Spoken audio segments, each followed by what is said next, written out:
test last night and Yes. passed and passed it. Oh, good. So the philosophy is that in order to know you're going to pass, you want to be averaging, you want to be getting at least 85%, 100% of the time.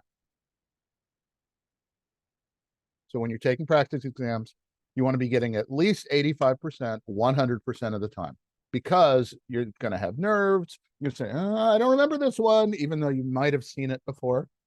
So, or, second guessing. So 85% guarantees that, the hiccups that you're going to have on the process when you actually get to take the test, those will be absorbed. You only need a 74. So if you're doing 85%, 100% of the time, you're going to pass. And just to clarify, Scott, the Mm-hmm. questions on the test are the same ones that we have access to in the guide and in the app? They are changed every few years, and the current question pool is the current question pool. There are no surprise questions that anybody can pull. So the takeaway for everybody is to keep taking the practice test. Do it. Yep. However you want to do, however you do it section by section. I don't really care. Just take practice tests, because that's how you get good at it. That's how you get to the point where you feel comfortable. And on top of that, if you use the Ham Study app, if you're taking an online test, most people use a different side of that whole Ham Study site to give tests. So it will look very, very familiar. All right. So I am going to start by pulling something up right here. Okay, these are the things that we didn't really cover yesterday. Variability, batteries, meters, regulators, LEDs, relays, and switches. These are fairly short topics.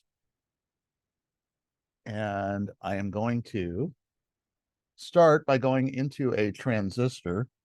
So a transistor, any transistor, looks like this. A transistor functions as a switch or an amplifier. And remember I said that you could basically take a sine wave and you could add, instead of having the 0 voltage line, it's so much easier with this with this whiteboard. You can move the whole thing upward. This is known as a bias voltage.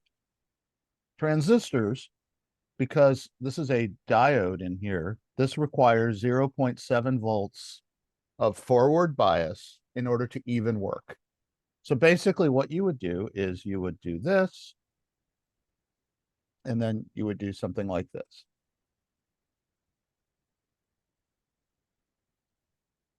And what's the function of a capacitor if you have AC and DC, everyone? Does anyone remember what a capacitor does with AC? Goes right through it. It goes right through it, yes. And DC gets blocked. So what this gives you the opportunity to do is, if I have a power supply over here, for instance, and this is our ground symbol, again, this is 0 volts. We'll call this plus 5 volts. This right here works as a voltage divider. It splits the voltage, and because it can't flow back that way, essentially what this does is it adds a DC voltage to an AC signal that's coming into the circuit. So that means that the transistor can now function. It has to have 7/10 of a volt in order to even work. So basically you raise it up, and then you amplify it, and then you pull it apart. The DC goes now, the AC goes this way, and the DC goes this way. So you basically add to it, amplify it, and then separate it out. What that ends up doing is transistor basically has 3 regions of operation. This one right here, this is called cutoff, which means that, so here's your input and here's your output. In the cutoff area, it doesn't really matter how much you put in because it's so low that it's not working yet. This is called the saturation region, where you basically no matter how much more you put in, the output doesn't change. In other words, it's working as hard as it can already, and you can't do any more. This right here is known as the linear region, which is basically a straight line, more or less. The linear region basically says that it's proportional. If I put a certain amount in, I'm going to get some factor times that input of output. And that is what we use to build a linear amplifier. If we want something that's cleanly, it's a clean copy, that's how we do that. Transistors, if we're using them as a switch, such as in a computer, we actually only use this region and this region, the cutoff and the saturation, because all we care is that a circuit is either on or off. It's digital. Digital is zeros and ones. The linear region is where we build things like an audio amplifier or a power amplifier. Okay, so that's that. Okay, does everybody remember what this thing is called? Inductor. That's an inductor. Okay. Now, what if I were to take this inductor and I would hook it up to DC? I'd get a current flow through the inductor, and what would that generate? Everybody hold up your right hand. Take your thumb, wiggle your thumb. See, we're having fun this morning. Wiggle your thumb. That is the direction of current flow. And then take your fingers and roll them forward so that your wrist rolls over. If you generate a current, it generates a magnetic field around the wire. So if I have a straight wire and a current is flowing this way, I have magnetic field lines that are going like this around the wire. Now, if I wind that up in a solenoid, which is what this is called, this coil is called a solenoid, I will basically have magnetic field lines that follow those wires, and they line up like this. And I'll end up with a north and a south pole.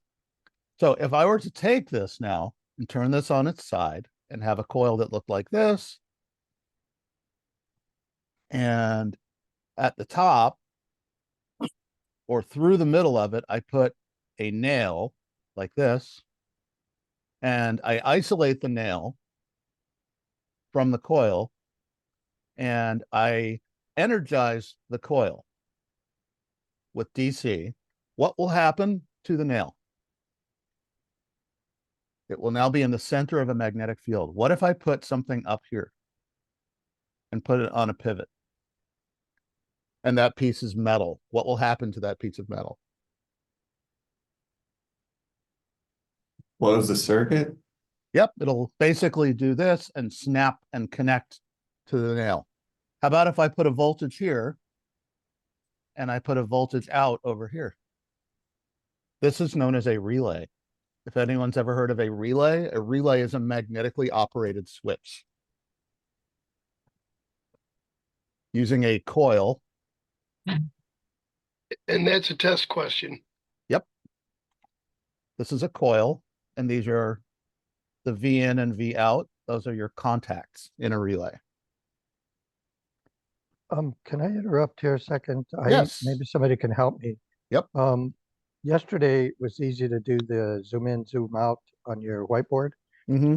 Today I don't have that visible and obvious to me. Correct. So I'm missing part of your screen. Go full screen mode. I am full screen. You should see the whole thing that I'm showing.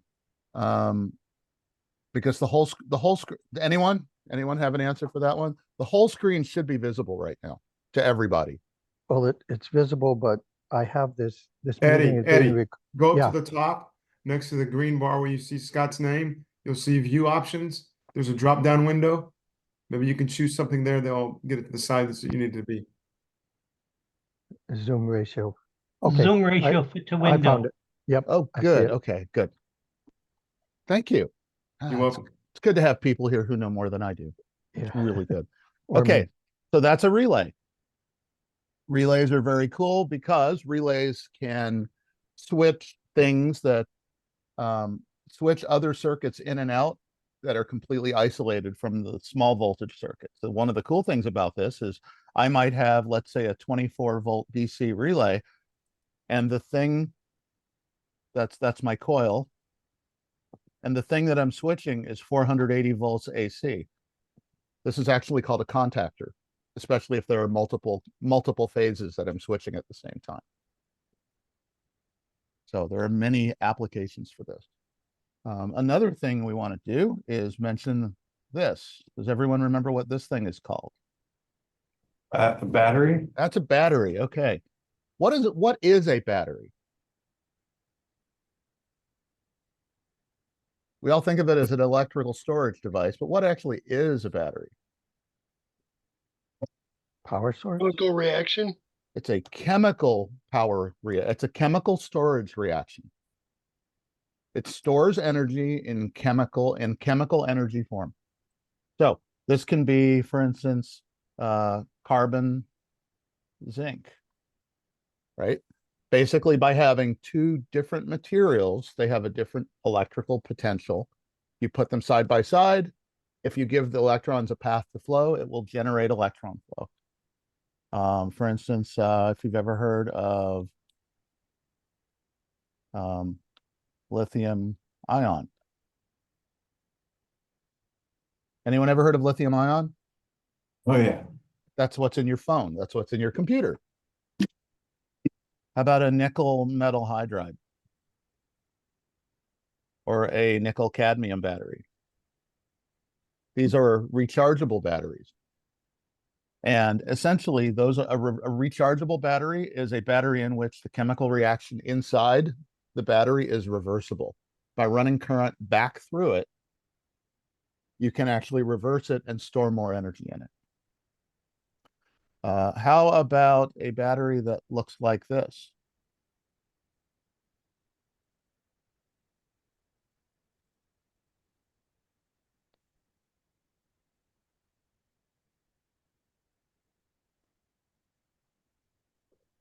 Anyone ever seen a battery that looks like that? Lead acid battery? Yeah. Does anyone know where you find one? In your car. In your car. That's right. So that's lead. That's why it's so heavy. And sulfuric acid. So let's say you take this battery and you overcharge it or allow it to discharge too far. The reaction goes beyond the point when you get sulfated, and this is the sulfate ion. And what you end up with is this. Anyone know what that is? It's when your battery gets too hot and you give off hydrogen and it can explode. That gives off hydrogen gas. That's right. And it can actually happen if you discharge it too fast or you recharge it too fast. You can generate hydrogen. And now, as if anyone's ever seen a car battery and has probably heard, well, you know, make sure you hook up the positive to positive and the negative to the frame of the car instead of to the battery terminal. That's because you have a positive and a negative terminal. If you're trying to jump it, you have a plus.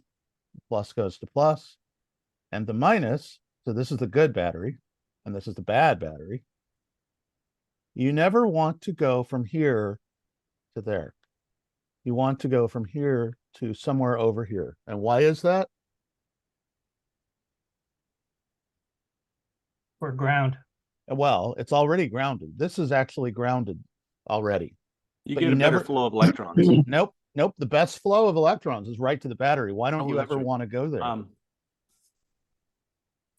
As soon as you connect those batteries, what's Spark. going to happen? You get a spark. That's right. Yeah. And if your battery is really discharged and you have a collection of hydrogen gas floating around, what will happen to the hydrogen gas?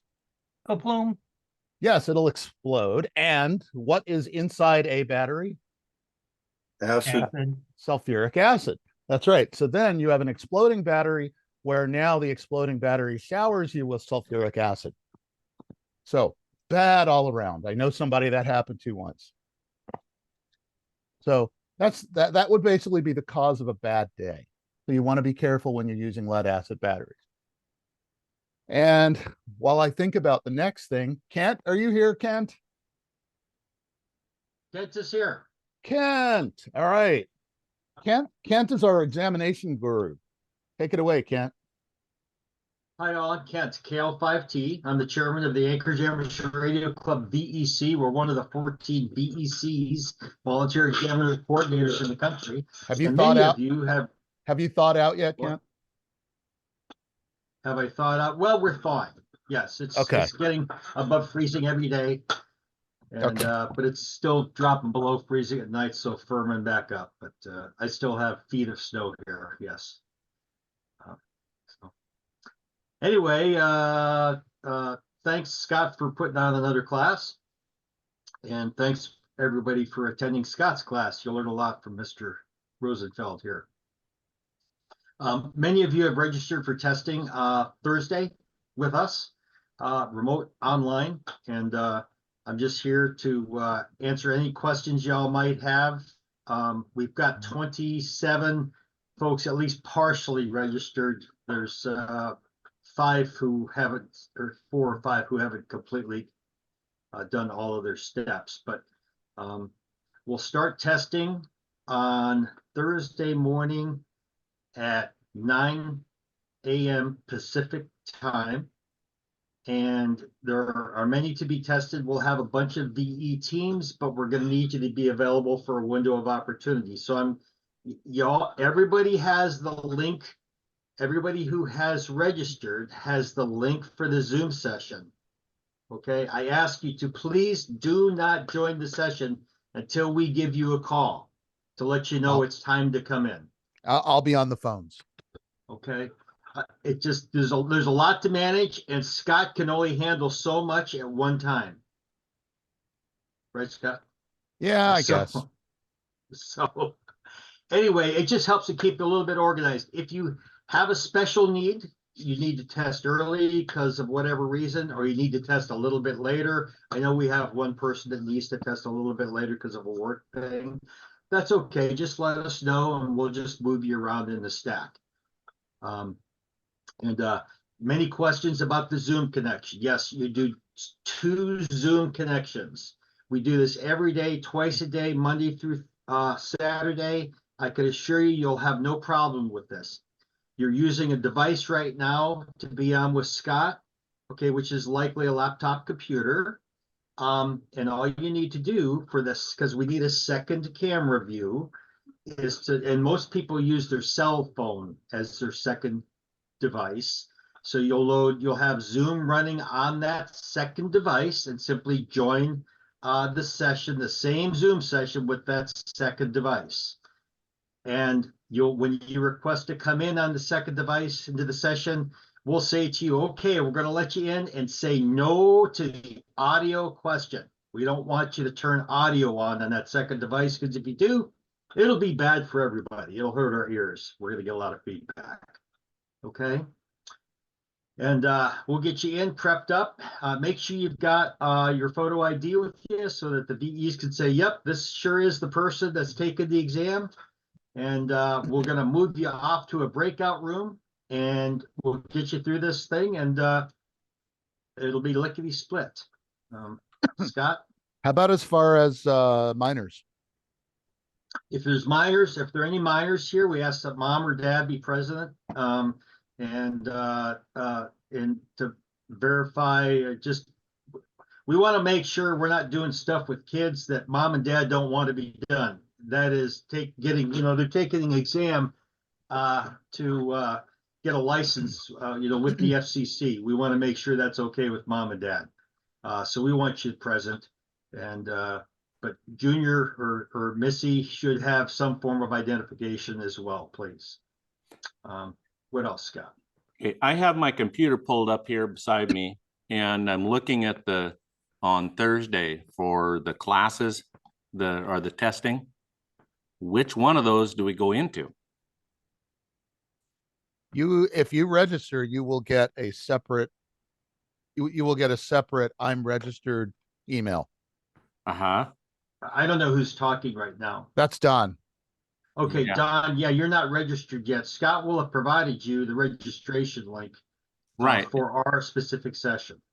Okay. Okay. There's only one. This is a special, this session, the session that we're putting on is not open to the, for you folks, is not open to the general public. That link is not publicly available. Only Scott has the link, and then only you will have the link if Scott shared it with you. Okay, so you won't see this session listed on our normal website. Okay, I And- found it. Great. And I did see that it said something about be ready with a 2-hour window prior to 9 o'clock, meaning 7 a.m. How real is 7 a.m.? No, you don't need to, who is this? That was Eddie. Eddie Eddie. Trujillo. Eddie, are you registered? Yeah, Eddie, you're Yes. registered. I may Yep. have goofed up on the email that I sent you. This is a special message that I have to remember to paste in for Scott's class.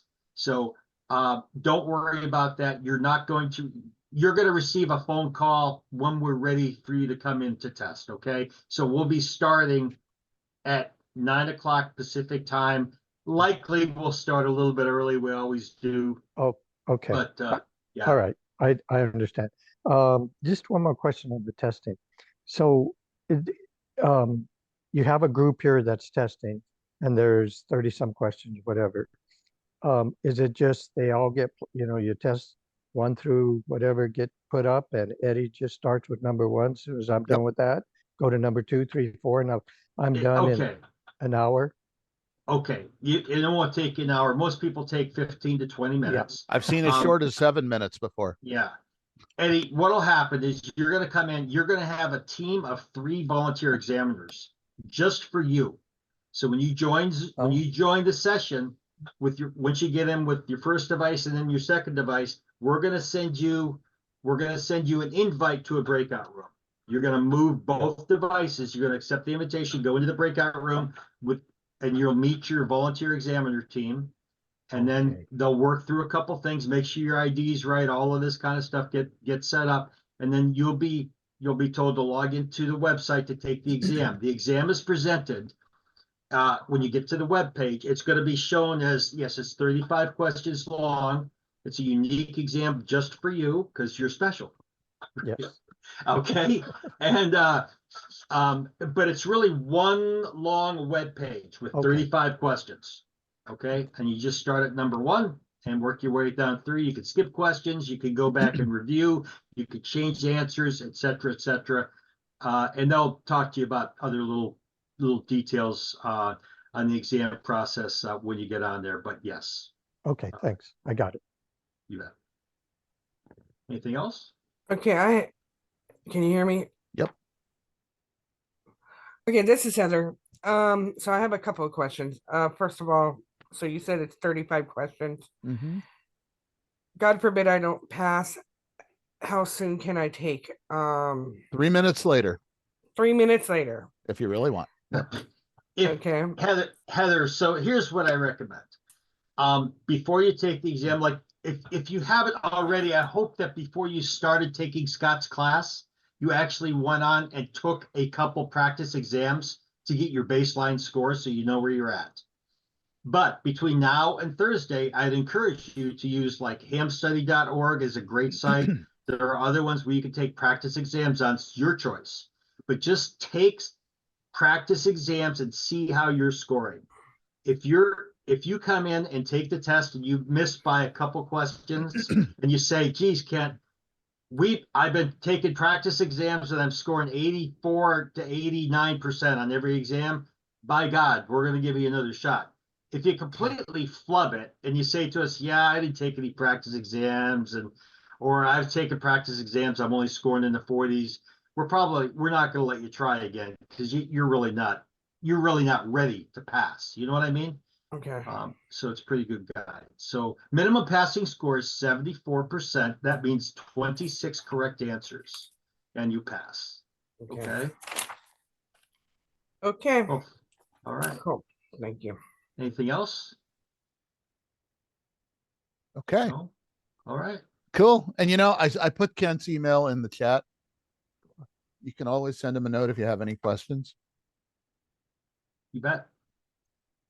All right. Well, thank you, everybody. And good luck with the rest of the class. And if you register for your exam, we'll see you on Thursday. If you haven't done all your registration steps, I ask you to please complete that. Remember, there's 3 steps. One is registering on the examination platform. Then then you have to pay the $10 fee to take the exam, and then you have to complete the examination agreement form. That's the trifecta. Once all 3 of those are done, you are off. You're ready to go. Okay. And This is Keith. I do have a question. When I was doing all the registration, it asked for a 5-digit code, and I didn't have a 5-digit code. I never got a 5-digit code, so I put 5 zeros in there. Well, when you got when you paid, you received your receipt. There was a 5-digit number on that receipt. But don't worry, if you paid, I'll find you. Okay, I paid.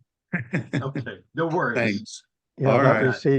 receipt, it asked for a 5-digit code, and I was kind of looking for something like a code, but it's actually like a order number, the receipt order number, like you purchased a, Like an invoice. something off Amazon. Yeah, Yeah. that's Yeah, what it's a it is. receipt number. Yeah. Yeah. That's all.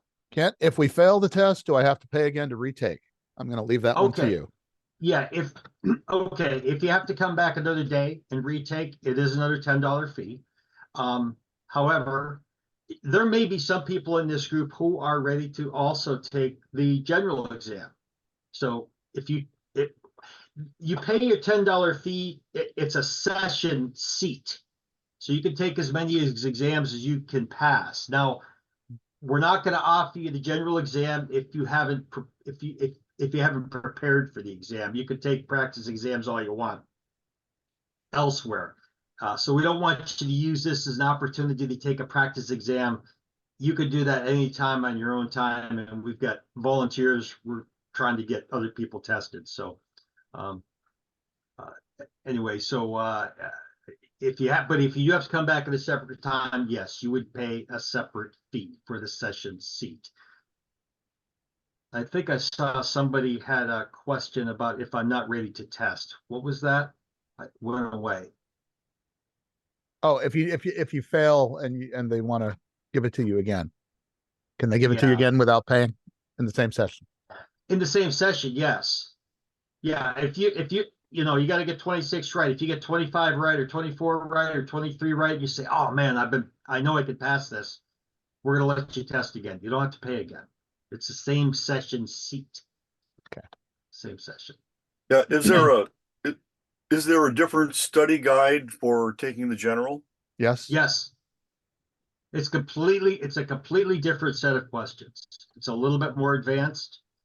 But it's a completely different set of over 400 and some questions in that question pool. There's some don't get overlap. me yeah, there's a little bit of overlap, but there are no identical questions. It's a completely different question set, some similar topic areas. And Rachel, you can take a test whenever you want. I sent you guys in that welcome email. You can schedule an exam for 3 weeks from now or a month from now or 3 months from now. It really comes down to whether or not you feel prepared and when you feel prepared to take to take a test. We're not going to push. No one's going to push you to take a test when you're not ready to take a test. No. But Scott, that's totally up to you. If I might, Scott, the other thing is that, look, we don't give refunds on this, but we will certainly reschedule you. So if you're getting through this and it's like, hey, I am not ready to pass this exam, there was provided in your email a way to reschedule. Simply follow the rescheduling process and we're happy to reschedule you. Okay, just follow the instructions. Okay, that everything you need is there and it'll tell you exactly what to do. All right, so don't worry. I want everybody, I know people are worried about exams and they feel all of this pressure. I understand that. We all understand that as examiners. You need to know we are on your team and we are rooting for you. We want you to succeed. Okay, so we want you to pass. And even if you had questions before the exam, you say, hey, I'm not sure about such and such. Can you explain this to me? Because I'm worried about seeing this question on the exam. Ask it. We'll tell you what the right answer would be. As long as you're not taking the exam, we're happy to help you. Okay, but once you're taking the exam, we can't help you with questions. All right, we want you to pass. I have one more question. Um, Oh, this one's gonna cost you. Sorry. so what is the difference between general and technician? Oh, with regard to what? That's a very loaded question. I guess it is. It's operating privileges. Yeah. With the once you get very limited HF spectrum access as a technician. When you get your general class license, you have very meaningful access to the HF spectrum. We're gonna That cover means that long too. haul worldwide communications. As a technician, you have exactly the same privileges as a general and an extra class when it comes to VHF and up frequency allocations. We're gonna But cover today. HF, as Scott's going to cover, is where a lot of the fun comes in because you get to talk to people around the world. But you can do that on other parts of the spectrum using other ways as well. But Scott will get into it. Yeah. We're about to do propagation. Awesome. Propagation.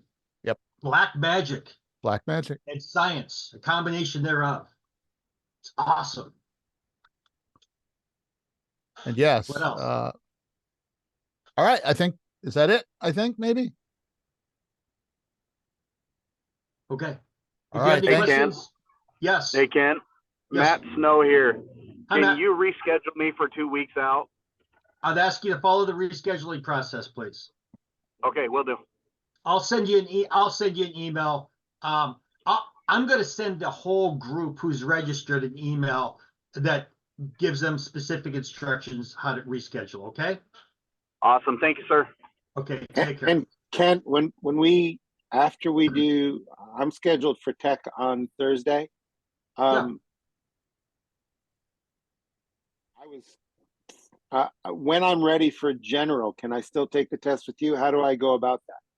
Yeah, you just go to our website and under license testing and remote testing, you'll hover over it and you can get to our complete schedule. And like I said, we test every day, twice a day, Monday through Saturday.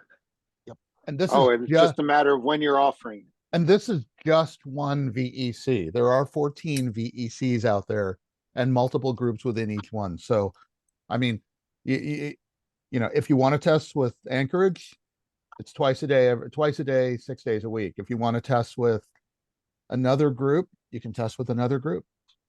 You know, It's up to you. I mean, We don't care. there are, and actually one of the links that I sent out in that welcome email has a lookup for all remote exams. You can almost take an exam any day, anytime. I have These one days. more Yep. question. I've been also using ham radio prep. Is that a good one to use to? It's fine. Okay. It's up to you. You gotta pay. You gotta pay for it. Yeah, I'm a big proponent of hamstudy.org. I think that's a pretty good website. I'm a big study. I'm But- a big proponent of free. Yeah, So, but it does a really good job. But whatever works for floats your you. boat, whatever floats your boat. We don't. Yeah, I use the ARRL books because I'm right down the road from them. there you go. All right. all All right, right. Anything else? No, let's get back to studying. I'm out of here. Good luck, everybody. Bye Thanks, now. Kat. Nice to meet you. Hey, Scott, Yep. what page are we in the book?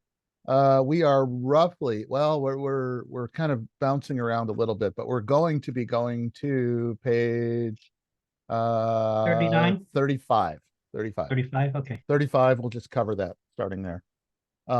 Okay, so other stuff that we needed to talk about from yesterday, just a little bit. An integrated circuit. An integrated circuit is a whole bunch of transistors, capacitors, resistors, diodes, et cetera, on a chip. An integrated circuit is what your microprocessor is. It's basically a whole bunch of stuff on one chip. So there's also something called a switch. A switch is something that looks like this.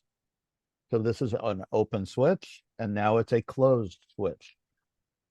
So the state of this switch is, this is single pole. A pole is the number of circuits that is part of this switch. This would be a single pole switch. If I put two of them in parallel and gang the operator together, this would be a double pole switch. That would be either single pole or double pole, depending on how I did it. Because this, you could actually, if you want to think of these things as being big, this has a throw. The throw is closed or open. Well, that's a single throw that can only go one way. However, if I were to build a switch that instead of this looked like this,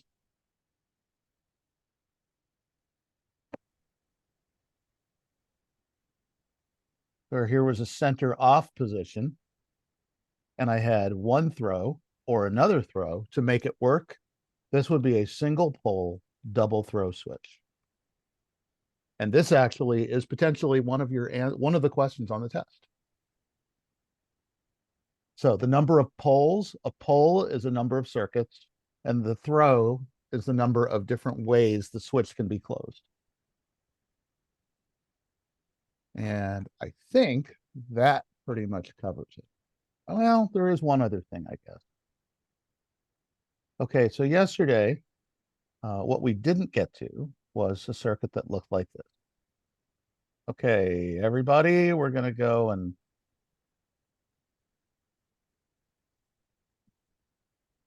okay, so component number one, everyone just tell me what component number one is here. Capacitor. Capacitor. How about component number two? Capacitor. Another capacitor. How about component number three? Inductor. That's an inductor. Component number four. This is an antenna. Antenna. That's an antenna. So your radio is over here and your antenna is over here. So the purpose of this capacitor and inductor circuit is that if you think of an antenna, this has an impedance. Remember that letter Z for impedance? And if we were to draw that, it has a resistance portion and a reactance portion. And so it's actually right up there. Remember we drew that thing where this is Z and it was a right triangle by Pythagoras's theorem. So it actually has a resistance component and a reactance component, which means it either acts inductive or capacitive. So if we were to want to cancel out an inductive load, which goes this way, if we put it in series with a capacitive load, that would partially cancel it out. These things are now in series, which is then, in theory, if you think about it, parallel with that inductor, which is then in series with that capacitor. Because as far as the real world is considered, the antenna is really the same. It's very similar to ground in a way. It's just basically a place where signals go.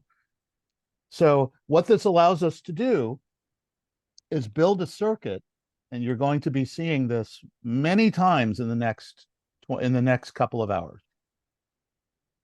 Build a circuit where our radio has an output impedance of, this is a very important number, 50 ohms.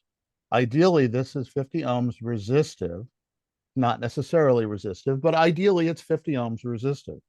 The antenna up here has an impedance of ohms. See that big question mark? Okay, why does that pose a problem? What happens if, let's say I take a string and I tie this to a doorknob, and then I grab the string in my hand and I shake the string? What will happen to the wave that I make on the string when it gets to the doorknob? It'll flutter. And what else will happen to it? It'll lose its volume. No, It not bounces back really. towards you. It bounces back toward you. Yes. And it comes back toward you. Some of it goes this way and shakes the door, but some of it comes back toward you. Well, this is basically the same thing. If I put power out toward an antenna and the impedance is wrong, what will happen is that a little bit of the power will go out and some of it will come back. And some of it will be phase shifted so that what will happen is it will actually look like this. If that happens, let's say that I have going out a peak of, let's say, 30 volts. And coming back, I have a peak of 22 volts. If these happen to be in phase, they will add together. And what will the result be right here, where they add together? They'll increase. It'll be Well, 50, yeah. yep, that'll be 52 volts. They add 2 volts together. over. Right? Okay. Well, what was my voltage going out of the radio in the first place? It was 30 volts. 30 volts. But now I see 52 volts back inside the radio. What if my transistors that are making that have a maximum operating voltage of 40 volts and they They'll all blow of a it sudden out. get 52 volts? They will actually destroy the components. So there's something called foldback circuitry, which prevents this from happening. But in order to keep this from happening in the first place, we can actually build a circuit which allows us to change the impedance that we see by taking these components right here that we drew and adding something to them, which basically looks like this. That makes something variable. It could be just a pointer knob that you turn and it goes from 1 up to 10. Or if you're a fan of Spinal Tap, what does it go to?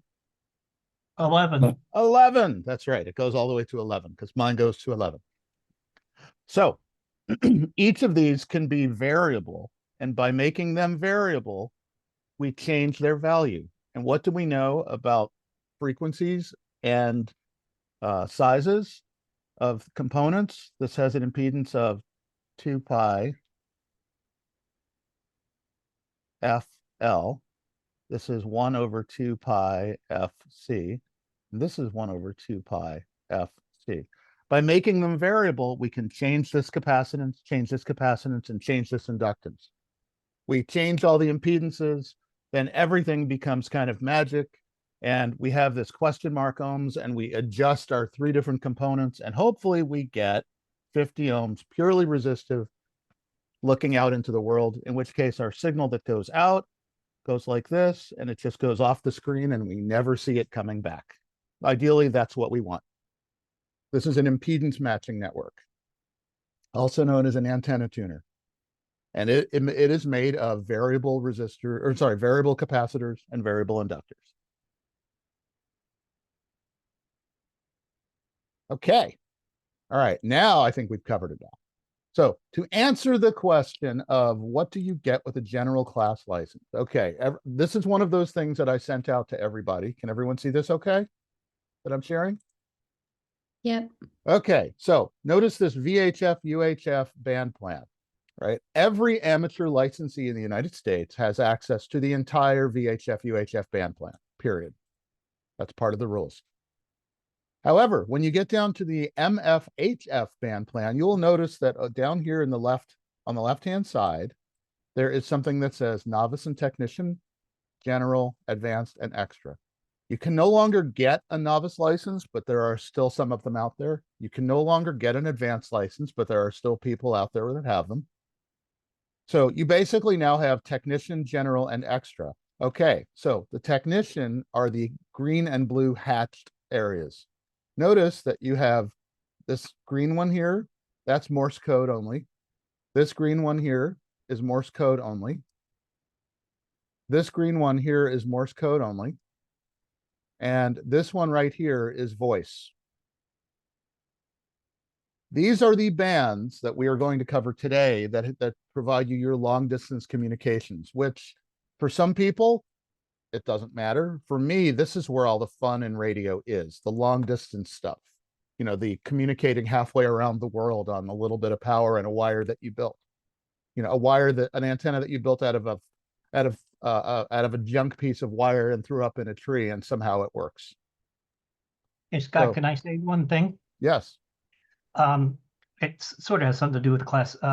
Senator Blumenthal from Connecticut, in conjunction with the ARRL, for those of us who are in apartments, is trying to get a bill passed through Congress that will allow us to put antennas out of our apartments, because right now it's up to your landlord whether you can or not. Yep. Yep, that is That- true. And also with homeowners associations. So, Yeah, that's the other thing. He said homeowners like down in Florida and stuff. yeah. So, but you know what? If there's one thing that hams are, it's creative. So, you know, like I lived in my parents' house as a ham for quite a while. And then I bought a townhouse in a homeowners association community. And here was a picture of my townhouse from above, right? Where I have the roof that was pitched up like that, and the roof that was pitched down. And this was 32 feet by about 21 feet. I was not allowed to put antennas outside. So what do you think I did? Use the space inside the roof. Yep. And in fact, I put up an antenna system that looked like this inside the attic that went like this. Here was the feed point, and the other one went like this.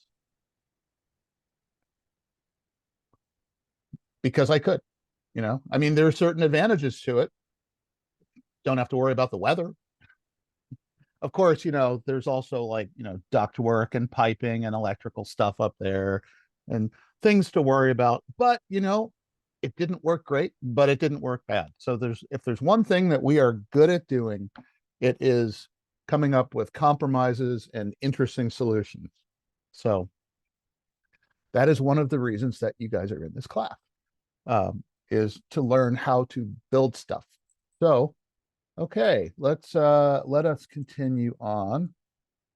We are on to, we're on to propagation, and we're on to antennas and stuff like that. Radio wave characteristics. So I am going to share this screen right here.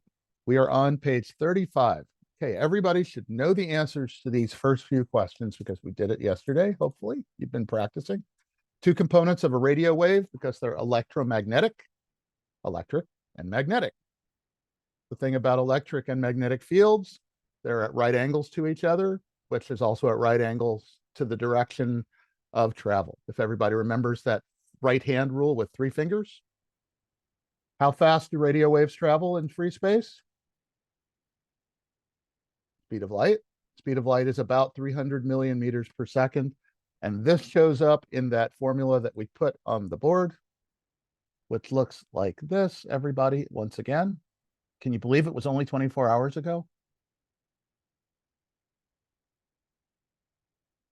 Remember this one?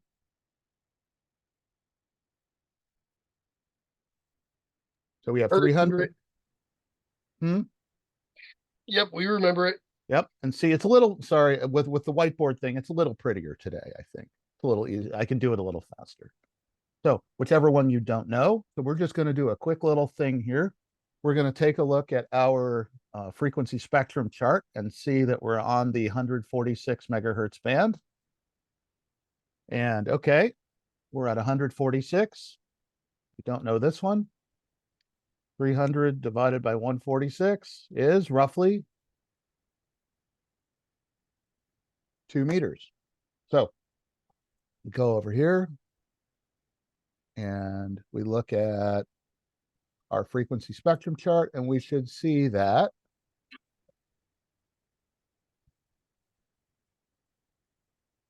hold on. Here we go. Share screen. Yeah. There we go. Say for those that don't know, 1 meter is roughly 39¼ inches. That's right. Okay, so notice we have the 2 meter band, and here's 146 megahertz. It's not exact. We basically name most of our bands by the approximate wavelength of the wave. So the 146 megahertz falls inside the 2 meter band. Okay. So as the frequency goes up, what happens to the wavelength, everybody? Shortens. Gets short. As the frequency goes down, what happens to the wavelength? It's wider. Gets bigger. Yep. Okay. Okay, these you will have to remember because you have no choice. I'm sorry, this is something that you just have to remember. Okay, the high frequency band, HF, is not all that high, but it's higher than other things. Whoops, I lost my page. Okay, the HF band is known as high frequency. There we go. High frequency is 3 to 30 megahertz. You have to remember that. HF, and I'm going to keep asking the entire time. VHF is very high frequency. It covers 30 to 300 megahertz. And what does mega mean, everybody? Million. Million. Okay. The UHF is ultra high frequency, is 300 to 3000 megahertz. So 3000 megahertz also has another name, which would 3 be gigahertz. which would be 3 gigahertz. That's right. Because mega means million and giga means billion. So we can take 1,000 out of there and multiply a million times 1,000 and we get a billion, which gives it the name giga. Okay, RF is radio frequency, any radio frequency. Now, how is radio frequency different from light? Lower on the spectrum. It's lower on the spectrum, but they're both forms of what kind of radiation? Everybody. Electromagnetic. Electromagnetic radiation. Light is no different from radio, except that the wavelength is a lot longer for radio. So the frequency is a lot lower. Okay, propagation. Propagation is how things travel, how things go from place to place.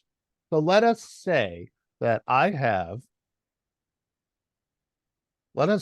put up a wall, right? We're looking at a wall from above, and this wall is, let's say, infinity high. It extends all the way to infinity, and I put a light source right here. I am on the other side of the wall. Will I ever see that light if I am on the other side of the wall? Depends on the thickness of the wall. Okay, good answer. Okay, let's say the wall is impenetrable to light. Will I ever see it? Quantum tunneling. Yeah, well, okay, we're not going there.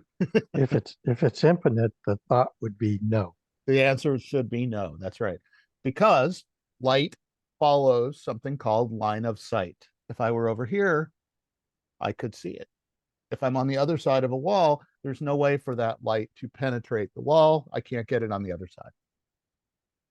Light follows line of sight. Now, for practical purposes, we're going to instead put up a mountain right here. And there's going to be a light down here. And there's going to be a person over here. That would be me.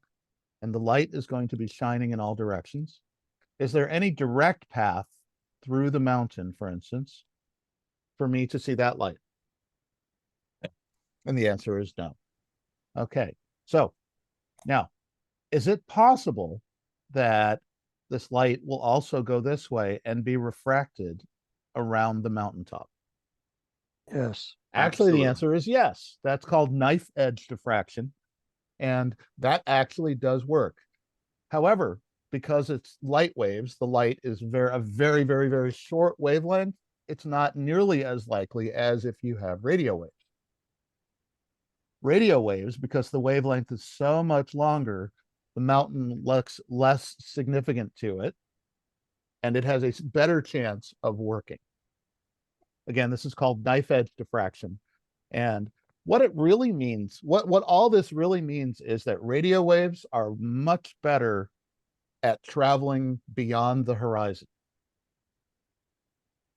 Light is typically line of sight. VHF and UHF are mostly line of sight, or LOS. HF is beyond line of sight. So if I look at a picture of the Earth, light would be line of sight. In other words, if I have two people on the globe, if they can see each other, the light works. However, for UHF and VHF, I could actually have somebody down here and it will actually curve and follow the Earth's curve a little bit. For high frequency, so this would be light. This is UHF, VHF. And for HF, it actually curls a little bit more. So the longer the wavelength, the less curved the Earth looks to the wave. So what that means is that the horizon is actually a little bit further out for radio waves than it is for light. Now, it is also true that VHF and UHF mostly follow line of sight. So certain things typically won't work very well. One of the things that doesn't work very well with VHF, for instance, and UHF is that if I'm standing here and I'm trying to talk to somebody who's way over here, it is very unlikely that they are actually going to be able to see or hear my signal. So the other thing is, if I aim a signal up toward the sky and I have VHF and UHF aiming up toward the sky, we live in this thing called the atmosphere, right? It's fortunate that we do because there's oxygen in it that we can breathe. Well, for the most part, as far as VHF and UHF go, the atmosphere is transparent. Because the atmosphere is transparent, what are there up there that we can actually use? Satellites. Satellites. So VHF and UHF are great ways to talk to satellites because the atmosphere seems transparent to those waves. Okay, I said I'd quiz you guys. What are the limits on VHF? How many megahertz? 300. 30 to 30 to 300. 300. Okay, how about UHF? 300 to 3000 megahertz. Right, 300 to 3000 megahertz. Those waves, those frequencies, the atmosphere is largely transparent to those frequencies. However, if I were to now switch colors and send up an HF signal, and it gets up into the atmosphere, we have something that is generated by the sun. So here's our bright yellow sun. Yep. The sun makes all kinds of stuff, including light waves, which is nice. It also makes heat. It makes ultraviolet. It makes radio waves, believe it or not. Sun makes a lot of radio waves. It also makes X-rays. Well, fortunately, most of the ultraviolet and virtually all of the X-rays get trapped before they get down to Earth. Our atmosphere is fairly dense and contains a lot of nitrogen and oxygen. This is really good because nitrogen and oxygen, when they get struck by a high energy photon coming out of the sun, will get ionized and absorb a lot of the X-rays and ultraviolet. In doing so, they become ionized, so they become an N2 plus, and they generate electrons floating around. And that's the ionosphere, right? And that makes something called the ionosphere. This starts at about 50 miles up and goes all the way up to about 600 miles up. The ionosphere forms into layers. This is known as the D layer. This is the E layer, and then F1 and F2, which often they combine into one layer at night. They behave differently. They also, depending on the amount of the amount and intensity of solar radiation coming out of the sun, they create different thicknesses, different densities of electrons floating around.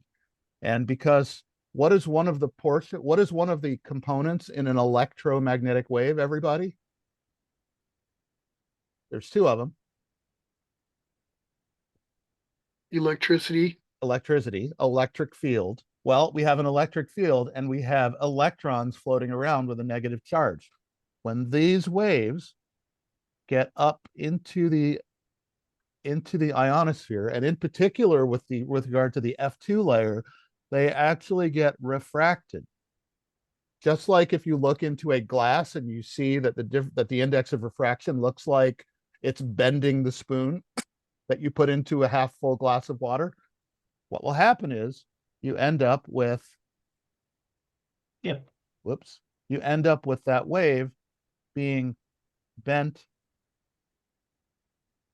back to Earth. So here's the F2 layer. The wave comes up and it bends back to Earth. And this is at high frequency.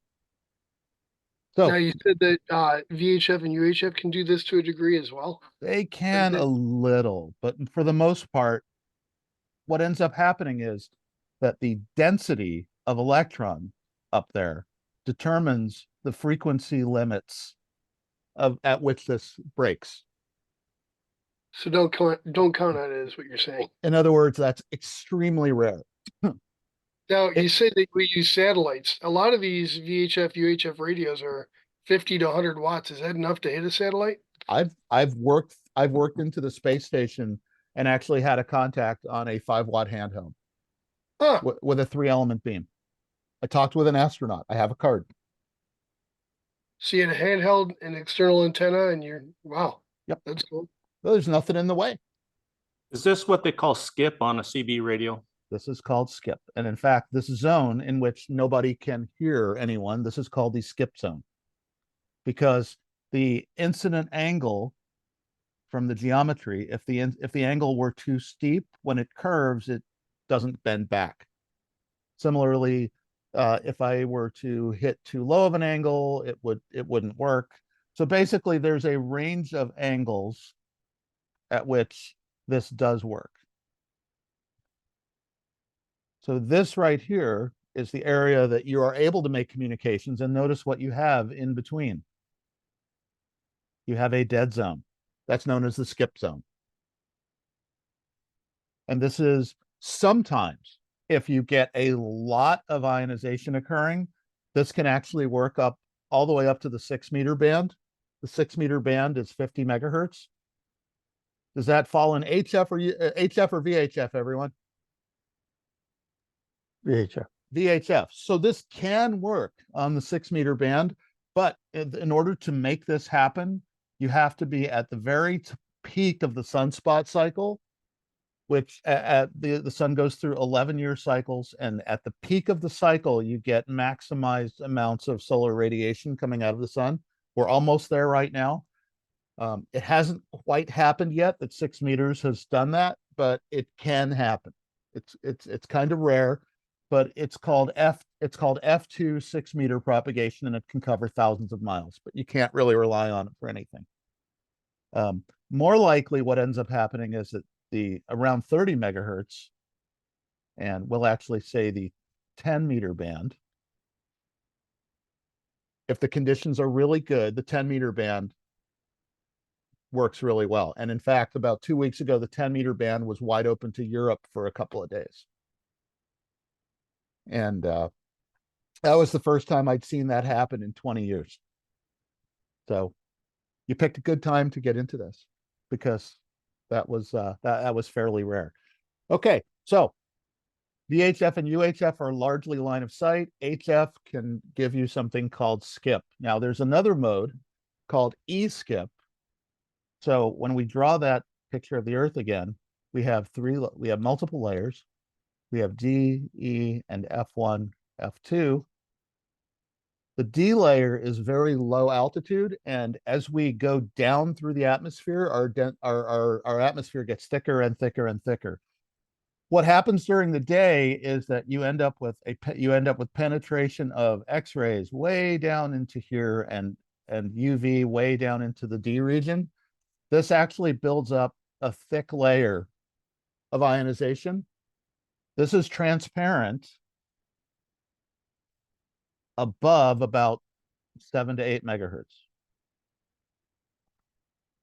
But if you're below that frequency, what happens is it ends up transferring the energy and becomes a warmer. It basically warms up the D layer. All the energy gets absorbed. So this is below about 7 megahertz. So has anyone ever listened to their AM radio in their car? Yes. It gets better at night. It gets better at night. And that's because during the day, AM radio is at about 1.5 megahertz. Well, that is clearly absorbed by the D layer. As soon as the sun goes down, the D layer disappears.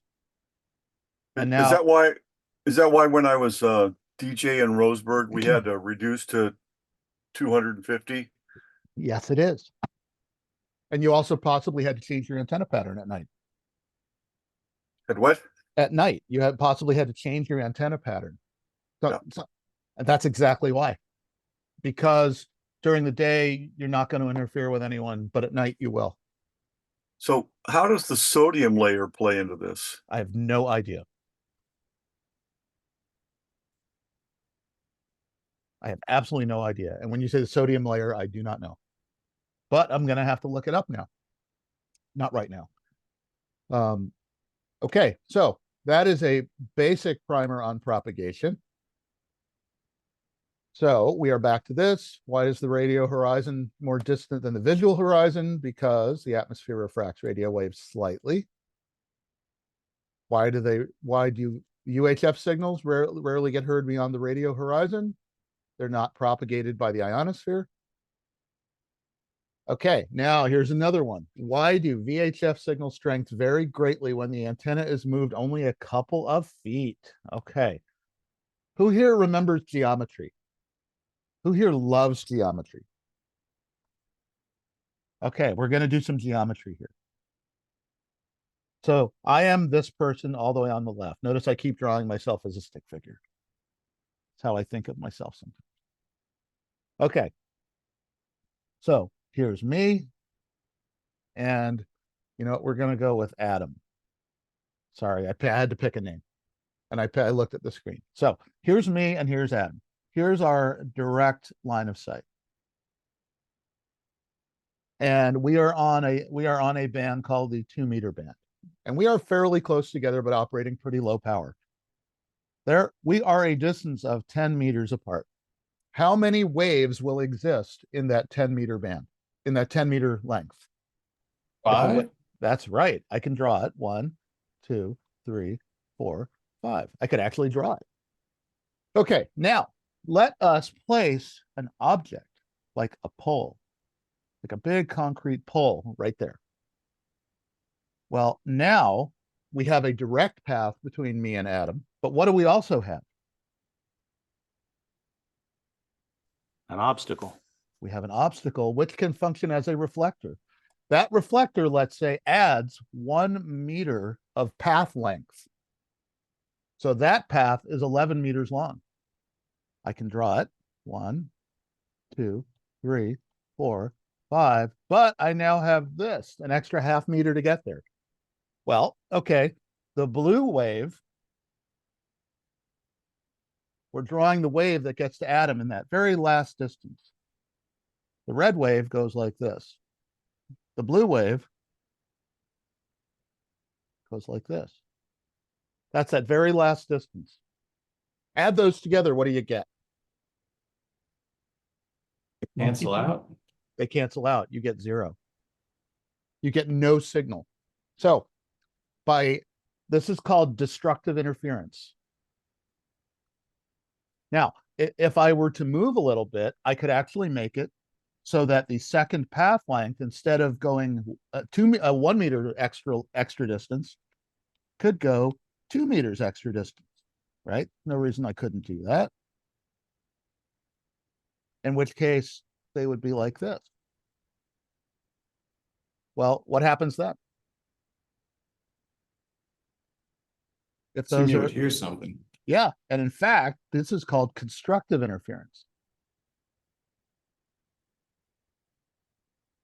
Those are now adding together. So what is the wavelength of the wave that we're working with here? How 2 long? meters? 2 meters. So if you're on a radio, it may be so that if you walk around the room, you go from areas of constructive interference to destructive interference, and what you will hear is a signal just walking around your room where the signal gets weaker and stronger and weaker and stronger. So if you want to try to talk to somebody and they're not moving and you're not moving, you move around until you find a place that they sound strong. And maybe this is actually a building column and the building column's not moving and you're in a good spot. So that's constructive and destructive interference. Works the same way with cell phones. It does work the same way with cell phones. That's right. Except that for a cell phone, the wavelength is about half a meter long. So, you do the math or actually it's 0.2 of a meter long. So it might be that you move by 6 inches and it goes from good to bad to good to bad. Picket fencing is when you are in a moving vehicle and this is happening. So you are going from areas of constructive to destructive interference. And it literally sounds, because you're moving fast, a typical car doing 60 miles an hour is about 20 meters per second. You might be going through 4 or 5 constructive, destructive cycles every second, and it will actually sound like that to somebody that you're talking to or listening to. That's known as picket fencing. If you're using data instead of voice and you're in a bad spot, for instance, you're in a destructive interference area, you're likely to have more errors because the signal is going up and down or the signal is just worse. Similarly, let's say that you're using a directional antenna, and we're going to show a directional antenna for the very first time in this class. Has anyone ever seen an antenna that looks like this? Yagi. This is a beam, also known as a Yagi, named after Yagi. Actually, it's a Yagi Uda. Those were the two scientists. Uda kind of got the short end of the stick because nobody knows it as a Yagi Uda, but that's actually the name of the design. So this is an antenna that is directional in the forward direction. It has a gain compared to the reverse direction. Now, notice I just mentioned the word gain. We're going to get back to that very, very, very soon.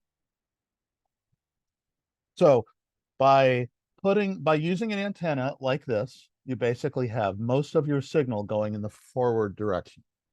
So if I have, for instance, a wall, and I know there's a wall there, and there's an obstacle right here, I might be able to take a signal and bounce it off of the wall to another person.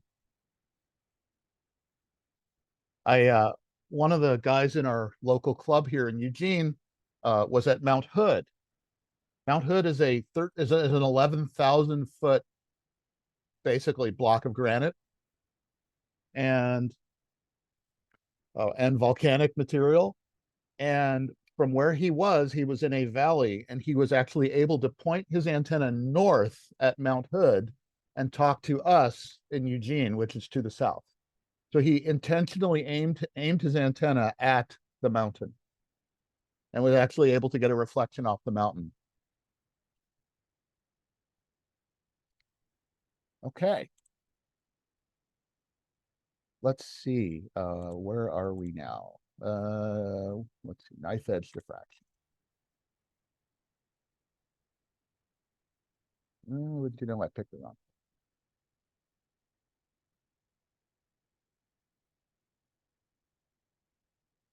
There we go. Okay. Knife edge diffraction. That's where you point an antenna at a sharp object like a mountaintop with a sharp peak, and you end up with signals getting down on the other side. They're diffracted. UHF and microwave signals, those can suffer from absorption. Does anyone ever use satellite radio? Yes. Notice what happens when it rains. Gets distorted. The reason being that water has a resonant frequency of 2.4 gigahertz. That's why microwave ovens work.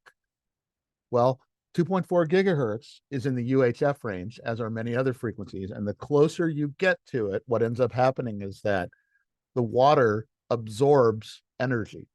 So if it's raining, UHF and microwave signals can get absorbed by the moisture. Okay, antenna polarization. Polarization is the direction of the electric field.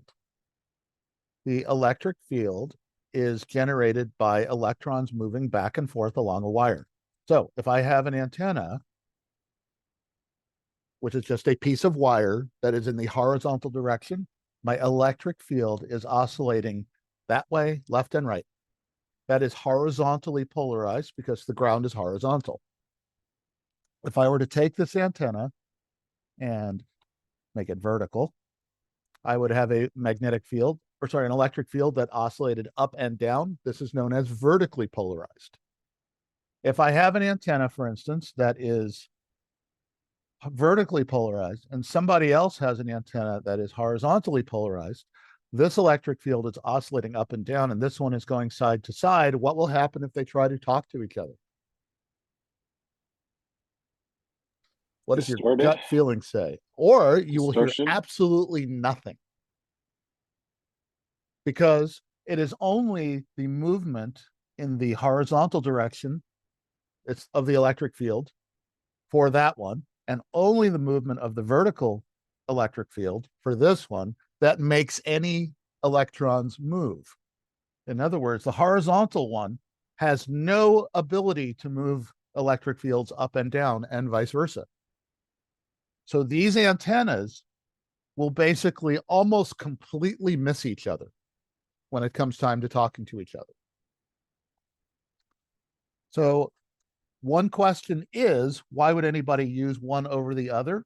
So if I draw a, let's say if I draw a dot, that is looking down at an antenna tower. So looking down at this antenna tower, it's a vertical antenna. Is there any difference between any of these directions that I'm drawing? As far as the antenna is concerned, does it see any difference anywhere?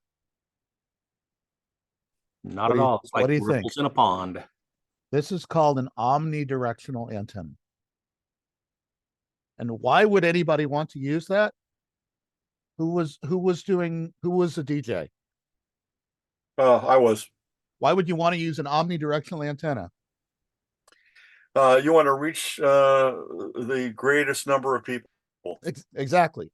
And the way to reach everybody is to have an omnidirectional antenna and send out signals in all directions. That's what omni means.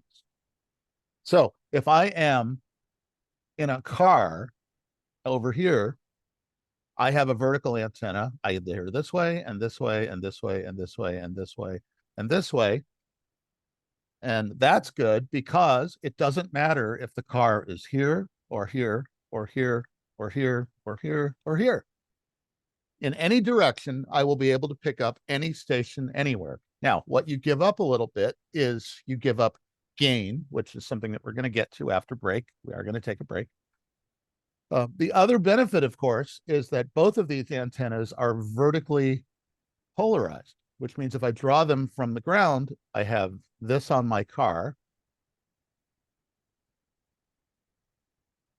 My car does not really look like that.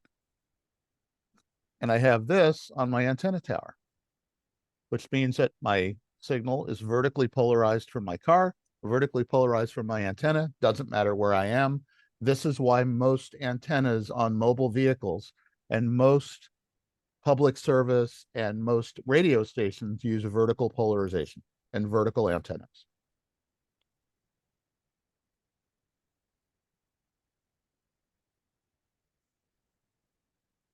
Okay.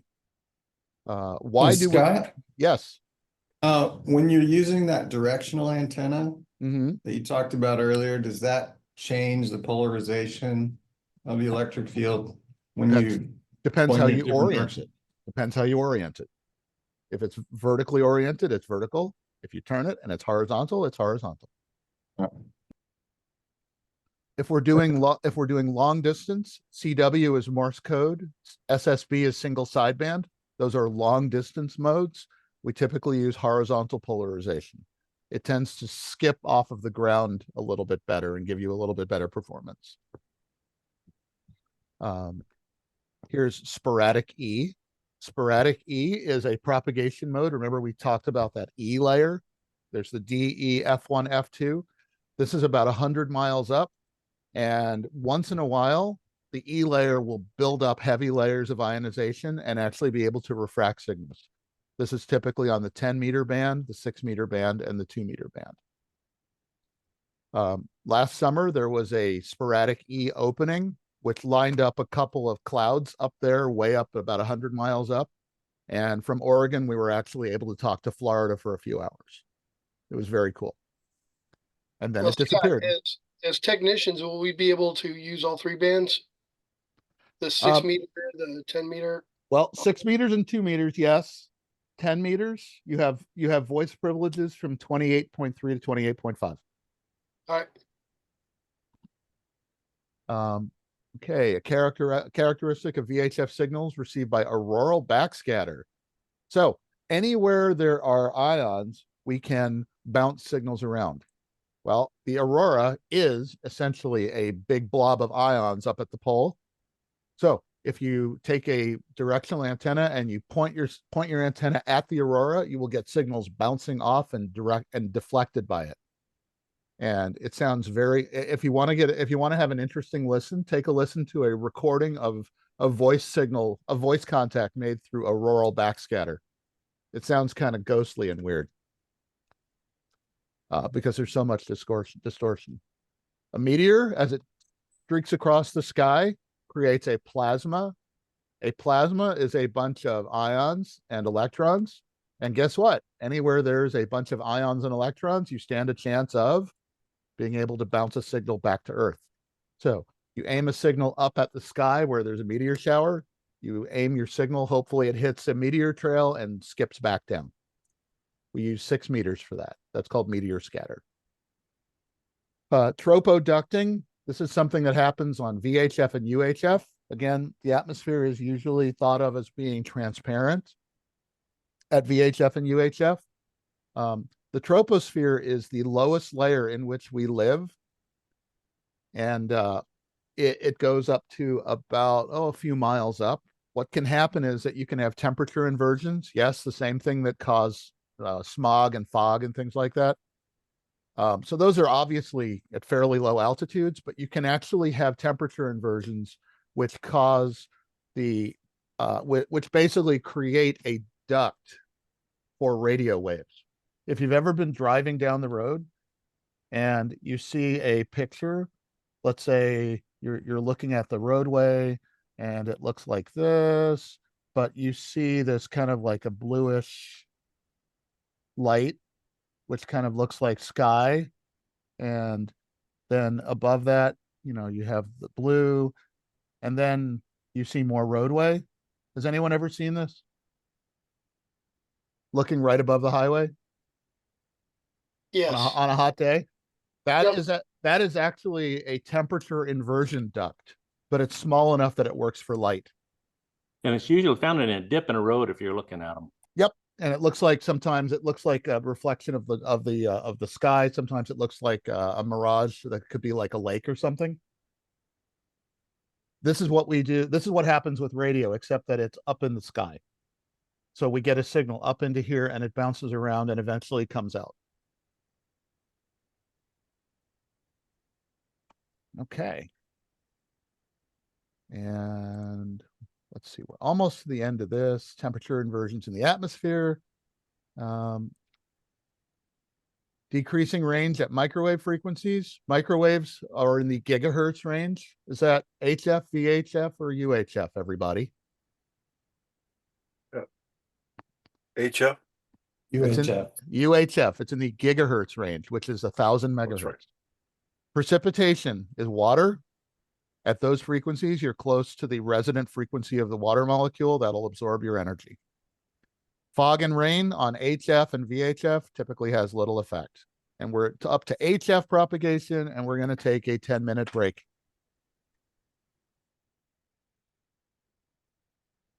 And I'll be back in just like 2 minutes after I take a bathroom break and for answering lots of questions.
All right, we're not starting yet, but we can ask questions. If you're sitting there and you've got a question, now's a good time to ask a question.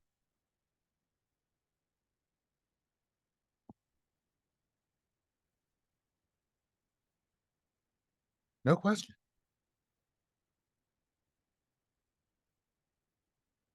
Gary, are you still there?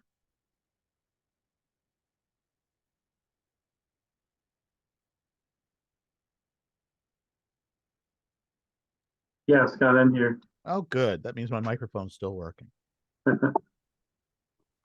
Got anything to add, Gary?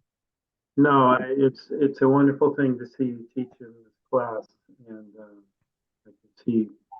I think I'm seeing what really makes you happy. Explaining this stuff. I need to quit my job and just do this. Yeah. Well, the one thing I know about teaching is each time you do it, the person that teaches gains more out of it than the person listening half the time. That's true. I actually love the question. Now I need to look up the sodium layer. Scott, I do have a question. Yeah. And I know we're probably, this is way ahead of where we are with any of this, but I'll forget to ask it if I don't. Is there any way to have a point-to-point encrypted conversation on ham radio? Depends what the nature is, and typically encryption is not permitted. But the question is, when you say encryption, what's the intent? To not have anybody else listen. Then the answer is no. Even if you're using Raspberry Pis and any other internet pieces. Not the point. The point is that these frequencies are allocated to us with the intent that we're going to use them for non-private communications. Which is why we say, hey, you know, if I'm talking to somebody, hey, can I give you a call? Okay. Understood. So now there are a couple of exceptions to that. Let's say that you're using, let's say you've actually put up a satellite, which we're allowed to do. Or you have a remote controlled plane that you're controlling over the ham bands, which we are also allowed to do. And in fact, is there anyone here who's an FPV drone pilot? Yes. Okay. So do you have your, you don't have your ham license yet, right? Correct. Okay. So, but if you use the FPV drone stuff, that means you use 5.8 gigahertz for the video, right? Right, but I don't use FPV drones myself right now. I use for other type stuff for inspections and tower inspections, roof inspections, building inspections. Okay. Well, the whole thing with the FPV drone stuff is that most people who get their Part 107 drone pilot's license get their ham license also. The reason being that if they do the first person video, there is a 5.8 gigahertz band that is used for most of the video links, and a small part of that band is in the Part 15, essentially like Wi-Fi. It's a Wi-Fi band. The rest of it is in the 5.8 gigahertz ham band. And in order to use the full bandwidth and be able to use all the channels, you need to get your ham license to actually be able to do that. I'll have to ask some of the guys I know that do that and find out if they got their ham license. Yeah. And in fact, like here at Lane Community College, there's an FPV drone pilot drone licensing program. There's a piloting program, and they all get their drone pilot's license and they all get their technician license at minimum, so they can use the full complement of what they're doing. All right. So a question related to that. 0.8, is it gigahertz or megahertz?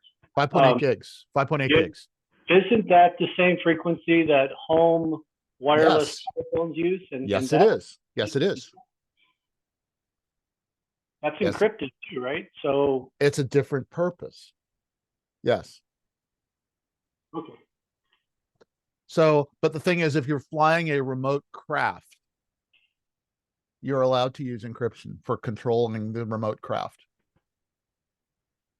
And that's so that nobody else takes it over and crashes it, or just takes it over and commandeers it, flies it somewhere else. The same with the satellite. The use of Thank ham you. bands for remote control of vehicles or aircraft also does not require giving your call sign every 10 minutes. That is true. It does not. And Everything.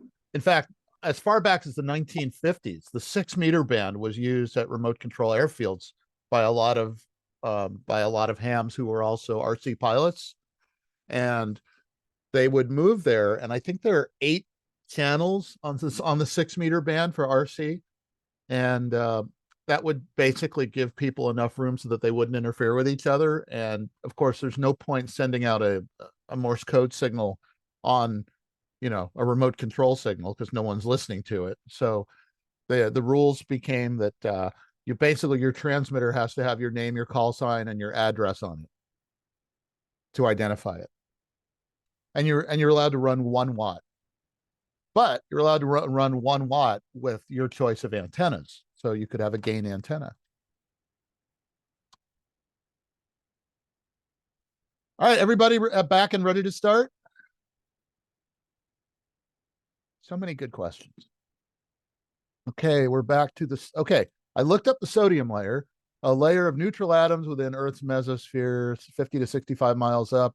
My guess is that it doesn't do a whole lot because it's neutral.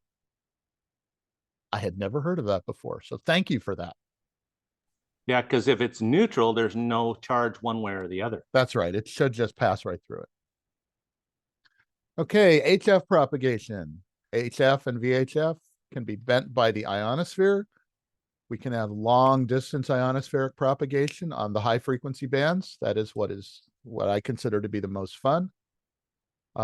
During peaks of the sunspot cycle, which is where we are right now, thankfully, the 6 and 10 meter bands are good for long distance communication. Because the atmosphere changes from day to night, as we shift over to the other chart. Oh shoot, did I close it? Why do I bother closing things? Just leave it open.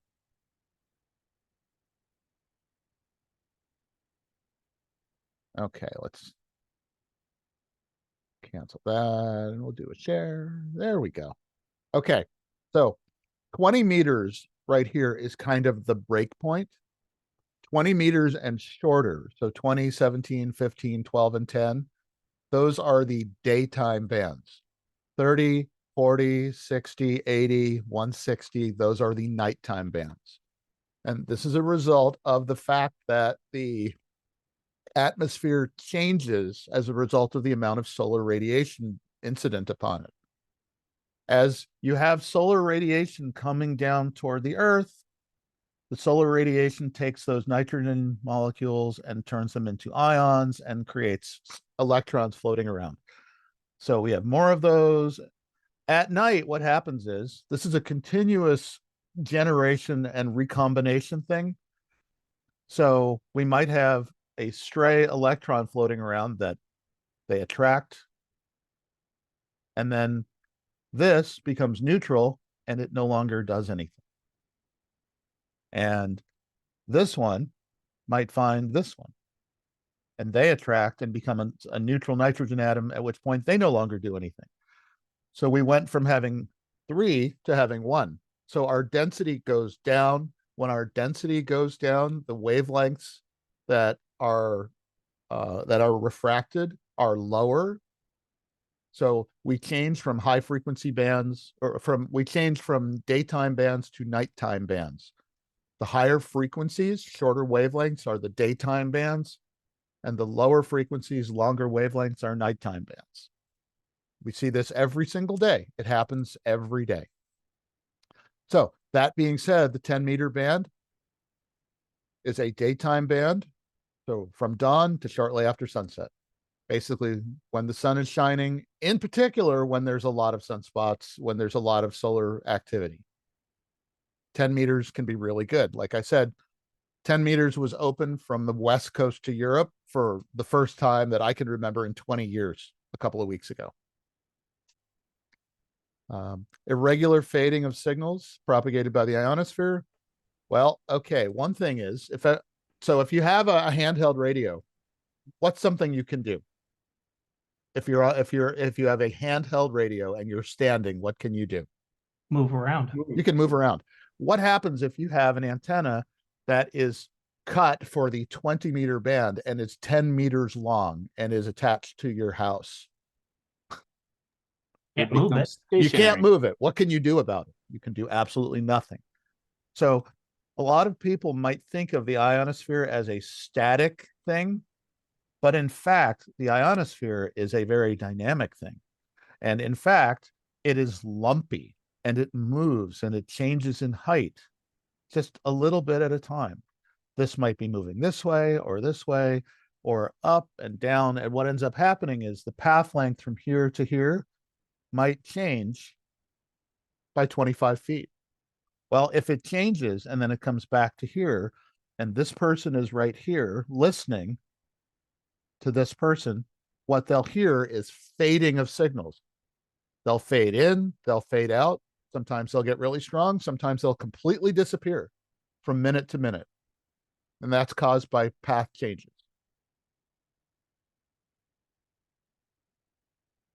Okay, let's see. Hey, Scott, could you repeat that again about the nighttime and daytime bands, higher frequencies and such? Higher frequencies are daytime bands. You said also in conjunction with the higher frequency, you say longer wavelengths? Shorter wavelengths, higher frequencies are daytime bands. So the 10-meter band is the ultimate daytime band. Okay, thank you. 80 meters, you will almost never hear working long distances during the day. And that's because of delayer absorption, for one thing. And essentially because the delayer is so thick during the day. Okay, elliptical polarization. Well, remember what we said about vertical and horizontal, the fact that a horizontal polarized antenna makes a horizontal electric field and a vertical polarized antenna makes a vertical electric field. If these are a line of sight, these will just shoot right past each other. Think about if you have polarizing sunglasses. If you've ever used polarizing sunglasses and it blocks some of the light, this is really the same thing. A vertically polarized antenna will essentially ignore horizontally polarized waves. But what if a wave was elliptically polarized and had some of that and some of that and some of that and some of that? It made actually kind of like a circular shape where it had some of everything. Well, if that happens, well, that antenna works and that antenna works. And what ends up happening is that when a signal gets sent up to the sky, independent of its polarization, when the energy gets transferred to the ionosphere, transferred to the ion layer, and it gets refracted back down and re-radiated, it comes out in a more or less random pattern. When it comes out in a random pattern, it has all polarizations inside it, which means that pretty much any antenna will work when the ionosphere is concerned. Okay, here we go. Antennas and feed lines. But before we do antennas and feed lines, I'm going to cover another topic, which is a little bit further back, but is extremely important. Does anybody know what that is? Those two very important letters, what do they mean? Decibel. Decibel. Okay. A decibel is named after Alexander Graham Bell, and a bell is the specific thing named after Alexander Graham Bell. A bell is a way of measuring a ratio between two different things. So, for instance, if let's say I have something that is 100 units and something that is 1 unit, how many times bigger is the 100-unit thing than the 1 unit? And times. It's 100 times. How about if I have something that's 3 units and something that's 300 units? How many times bigger is it? 100. It's still the same ratio. How about if I have 0.01 compared to 1? Same ratio. Same ratio. This is still 100 to 1. It doesn't matter what the thing is that I'm measuring. What's important is the ratio between the two things. Decibels the decibel is a measure of how much bigger something is than something else. The reason that we do this is because there are a lot of times we don't care how big the original thing is. We just want to know how much bigger or smaller we made something. So the way that this works is if I have something, let's say 100, I can express this as 10 to the somethingth power. Somebody tell me. That's the second power. Yes. If I have 1,000, I can express this as what? 10 to the third. 10 to the third power. Okay. Now, I can also say, what is the logarithm base 10, which is kind of it's the inverse function of an exponent. This is known as an exponent, exponential. This is known as a logarithm. They are inverse of each other. So the log base 10 of 1,000 is the power to which 10 would have to be raised to get to 1,000. So what would that be? 10 to the what power is 1,000? 100. Think about that. 10 to the something is 1,000. Third. That'd be 3. So the logarithm is 3. Okay. The decibel, or we'll say that a bell is the log base 10. This is the definition of of the bell.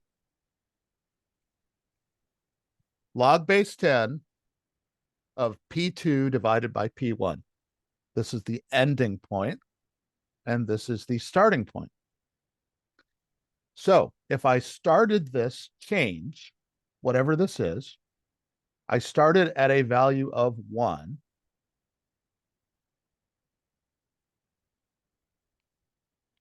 My start was 1, and my ending point was 100. How many times bigger did I get? I got 100 times bigger, right? So now I'd say log base 10 of 100 divided by 1. So this means what power do I have to raise 10 to get to 100? 10 to the what is 100? 2. Third. That'd be 2. 10 squared. 10 times 10. Because it's 10 times 10. There are 2 10s there, right? So 10 squared is 100. So that would mean that this whole thing is 2. And I would have 2 bells. That would be the change, going from 1 to 100. So it was determined at some point that a bell was simply too big. So we then created something called a decibel, which is 1/10 of something. The way to show 1/10 of something is you multiply that thing by a factor of 10. So it's actually 10 log base 10 of P2 over P1. This is the function that gives you the definition of a decibels, or the number of decibels for power. So let's say that I go from 1 up to 1,000,000.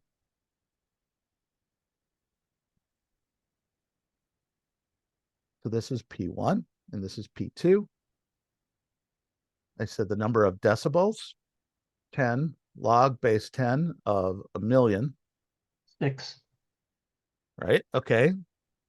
So that's 1,000,000. So the log of 1,000,000 is 6. Everyone agree with that? Right. Because it's 10 to the 6th power. So now it's 10 times 6 is 60 decibels. So the ending point is a gain of 60 decibels over the starting point. I can also work the other way. That's a positive. And that would be a positive gain. Something that goes up is a gain. Okay, now I can also have a starting point of 1 and an ending point of 0.001. Well, I just write out the formula. dB is equal to 10 log base 10 of P2 over P1 is equal to 10 log base 10 of 0.001 divided by 1 is equal to 10 log base 10 of 0.001. Okay, now how would I write 0.001 in scientific notation? 10 to the what power? -3. -3. Because you start at 1 and you go 1, 2, 3. So that would be 10 to the -1. 3 times. Or 1/10 to the 3 times, times itself 3 times. So can you leave this up for just a second before Yep. you erase it, please? So then the log of 0.001 is -3. So I have 10 times -3 is -30 dB. So if I drop by a factor of 1,000, I have a gain of -30 dB. What's another way to say that?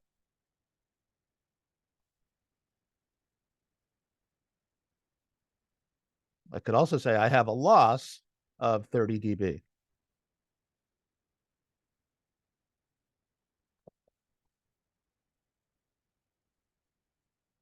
I have a gain of -30 dB or a loss of 30 dB.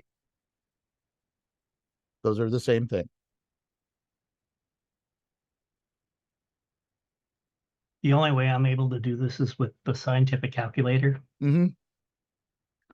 Well, that's the beginning of this.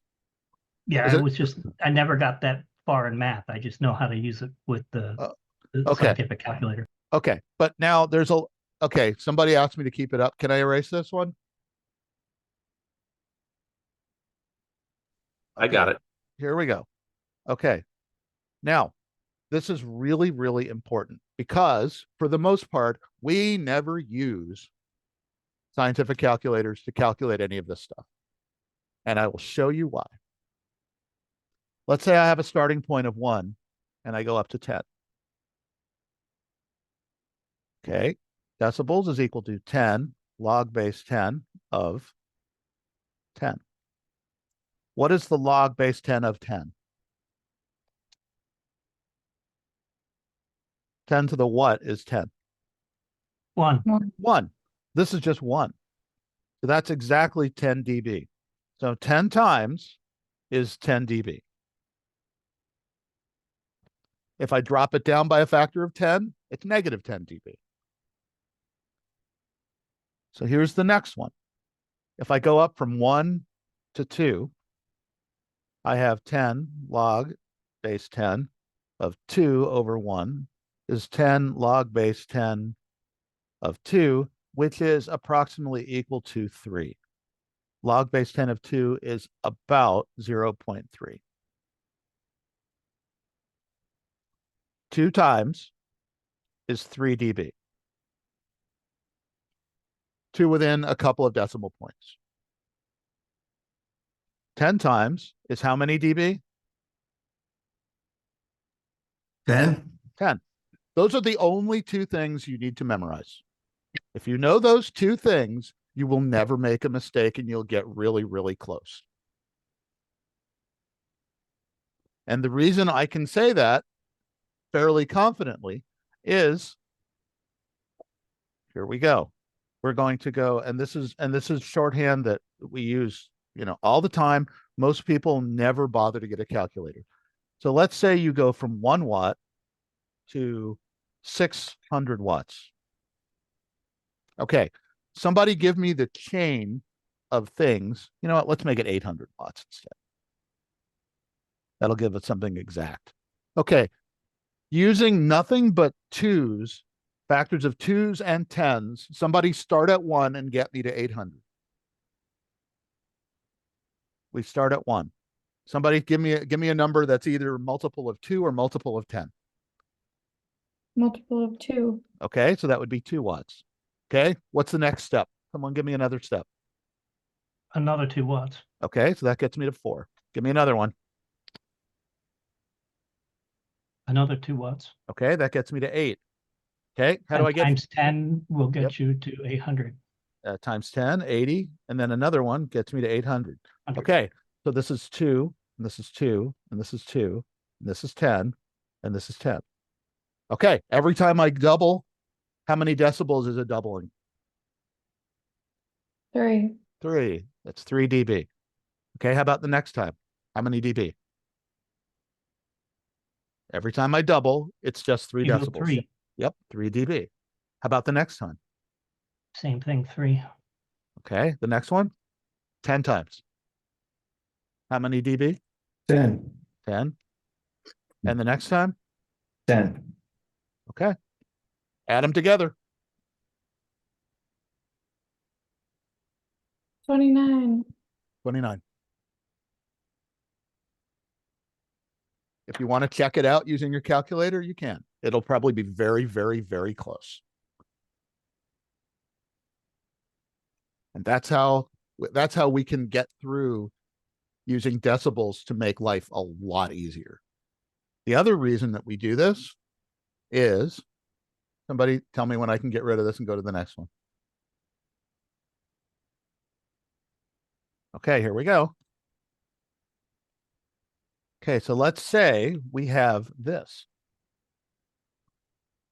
Let's say we have a signal up here that is negative, by the time it gets here, negative 110 decibels compared to a milliwatt.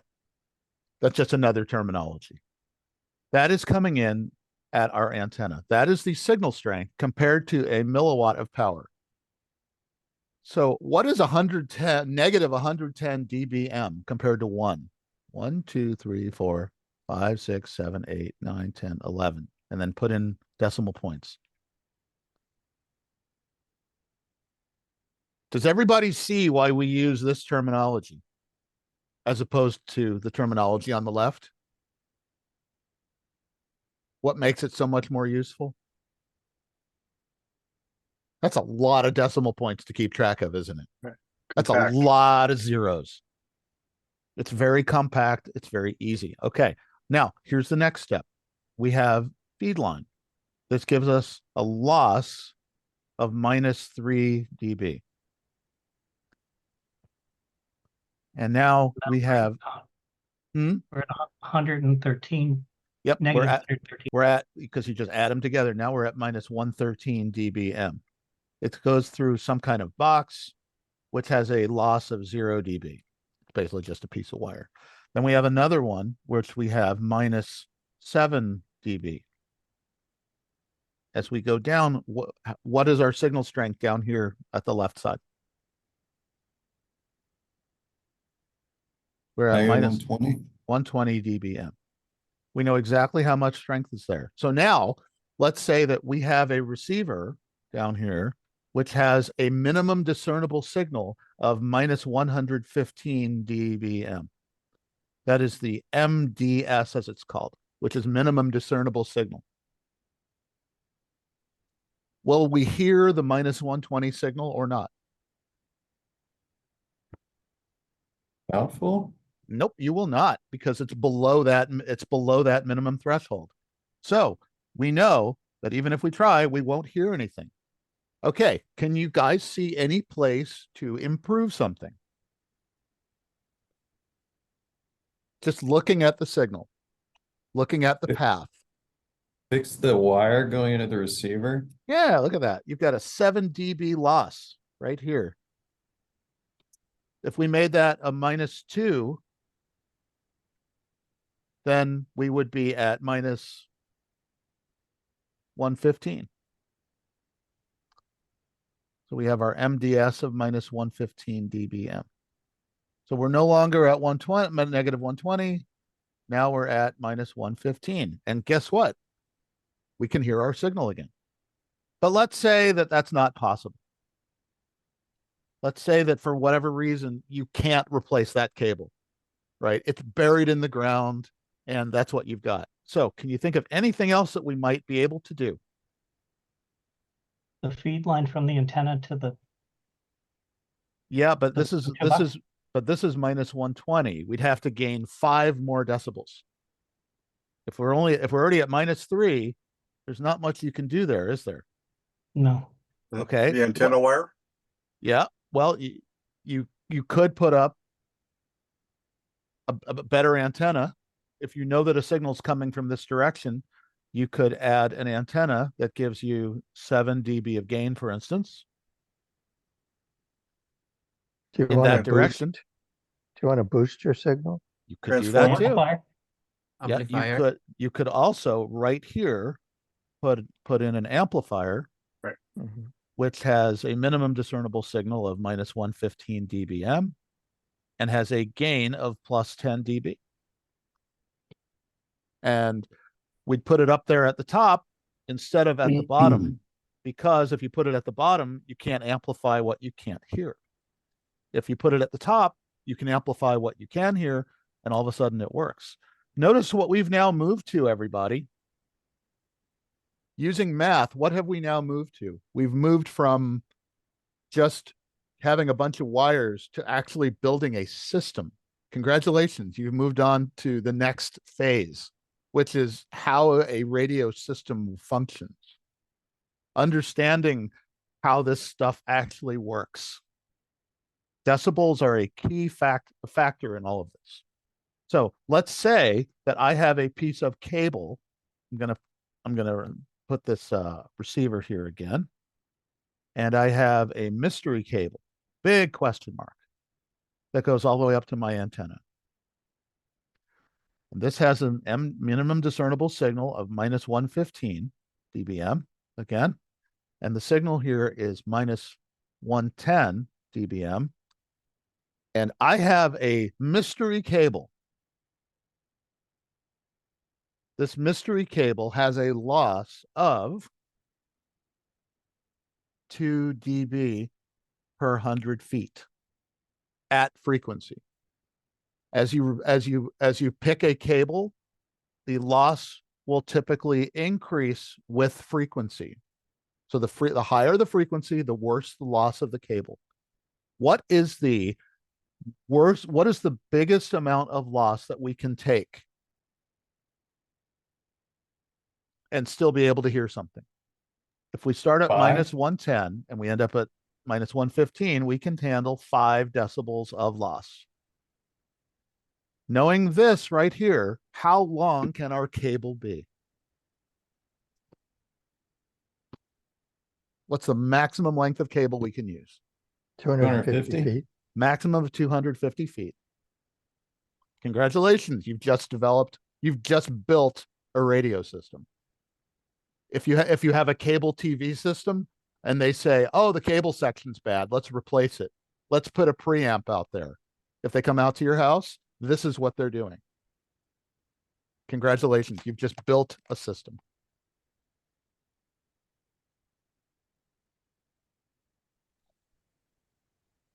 Okay. Next, so now that we've done that, we're going to go back to our guide. And okay, so here's polarization, antenna types. Do something here. Okay, so a simple dipole oriented parallel to the Earth's surface is horizontally polarized. What does it mean if it's horizontally polarized? Which way is the electric field going? Horizontally. Horizontally, exactly. It's parallel to the Earth's surface. A dipole radiates, if you think of looking at a piece of wire end on. So I'm going to hold my pen up to the screen. Okay, everybody see my pen end on? Is there any direction, left, right, up, down, that is more important than any other? Nope. Nope.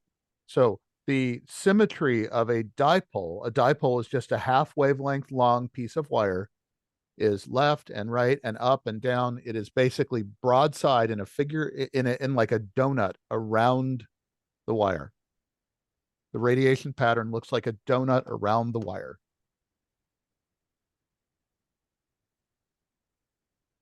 Okay.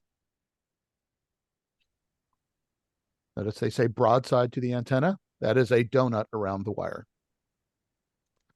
Okay, next, what is the approximate length of, and here we're starting to get into antenna calculations.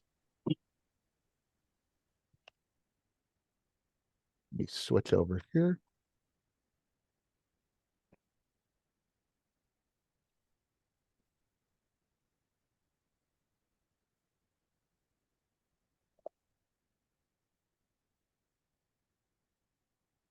Okay, and we're going to get into antenna length calculations. And I know I've said that a couple of times. My apologies. I'm hooking up my iPad to the power supply. Say, Scott, Yes. why do we calculate in inches a 6-meter dipole? Because we live in the United States. Well, why do we use meter then? Because amateur radio exists around the world, and the bands are known as the bands are calculated internationally as meters. Okay. Yeah, that's why. I consider us lucky because we speak both languages. Okay. Okay, so we are going to calculate the length of a 6-meter antenna that is cut for 50 megahertz. Okay. And the reason that we know that is true is because we're going to do our 300 F and lambda thing. And F is again in megahertz and lambda is in meters. So this is what is specific, 50 megahertz. This 6 meters is not specific. That's a general term. So we're going to say we're going to make it for exactly 50 megahertz. So we're going to plug in 50 megahertz. We don't know the wavelength. The wavelength is equal to 300 divided by 50, which is, oddly enough, 6 meters. A half wave dipole is how long, everybody? How many waves long is it? It's called a half wave dipole for a reason. 3 meters. That's right. It's a half wave. So what's a half of 6? That would be 3 meters. That would be a half wave of that wave in free space. So this is a full wave. This is a half wave. Well, as it turns out, when we're making a wire antenna, we don't make it exactly a half wave long. We make it about 95% of the length that we think it should be. And that is because every wire is not a perfect piece of wire. It has self-inductance, it has capacitance, some wire is surrounded by insulation. And what ends up happening is just like a glass of water, when you look into it, it looks like your spoon gets bent. This actually slows down the propagation of energy along the wire. So in order to account for it, we make the antenna about 95% as long as we think we're going to need to. That accounts for most real world effects. So instead of 3 meters, it's 2.85 meters. And we multiply that by 39.34 inches per meter. That's our calculation that comes from the length of a centimeter and thus a millimeter. And we get that the antenna is, in this case, going to the calculator, 2.85 times 39.34. I get 112 inches. So if I were making an antenna that were the proper length to work on the 6 meter band, it would be 112 inches long. So now the question becomes, and this is a practical question, where do I feed it? If it's a half wave dipole, I would typically feed it in the middle and I would break it right here so that I have a half of it over here and a half of it over here. Each one would be about 56 inches long. That is a perfectly functioning antenna, a very, very good antenna on the 6-meter band. So now, what if I instead wanted to use this antenna on 54 megahertz? Well, what did you mean by break it? Literally, it's two halves. So let me a dipole as built is typically one piece and another piece, and you have your power coming in like this. So this is a quarter of a wavelength, and this is a quarter of a wavelength. So they're not touching. They're not touching. Now, Right. you actually can have them touching. You can have a different kind of feed, sort of like called a gamma match, where you basically have one wire coming here and another one coming over to here from your feed line. And because they're at different positions, even though this is a solid piece, it keeps them at different voltages at those different locations. It's what's really interesting about radio is that, okay, this is an easy way to explain this. Has anybody ever seen the ground in their house? That third wire on all your plugs? Yeah. What color is that ground wire? Green. It's green, yes. Okay, so here's your green wire, and it goes all the way over here, and eventually it goes into the ground with a stake, right? Okay. Now, if I were to follow the ground wire around my house, and I have a multi-story house, and maybe I live in an apartment building, I have grounds going all over the place like this, and it goes to every outlet. What is the voltage by definition of ground? 0. 0 volts. That is the ground potential of the ground, literally. That's our reference voltage. If I were to take a meter and come up here and measure any of these grounds, what would my voltage be? 0. 0 volts. That is my safety ground, right? It's 0 volts everywhere I go in that entire structure. Now, here's where it starts to get a little bit trippy. That is, what is the frequency that we use for our house voltage in the United States? How many hertz? 60 hertz. Okay. That translates to a wavelength of 5 million meters, or 5,000 kilometers, or from LA to NYC. If I am looking at a distance of, let's say, 5 meters inside my house, is that going to make a difference? No, they're going to be at the same potential. They're both going to be at ground. However, let us say that instead I am looking at, let's say, here's my ground, and I have it driven into the ground with a stake, and I have a wire that goes up to here, and this, to get from this point up here to the ground, has a distance of 25 meters because I live in an apartment building. And I am looking at a wavelength of, let's say, 10 meters. Can I draw waves on that? All I know is that my voltage has to be 0 where it goes into the ground. It goes like this, and then it goes like this, and like this, and like this, and like this. And by the time I get up here, is my voltage 0 up here? No. It is not. Ground is not ground. When you're dealing with radio frequencies, ground is not ground. So this is really important. This is a very important distinction.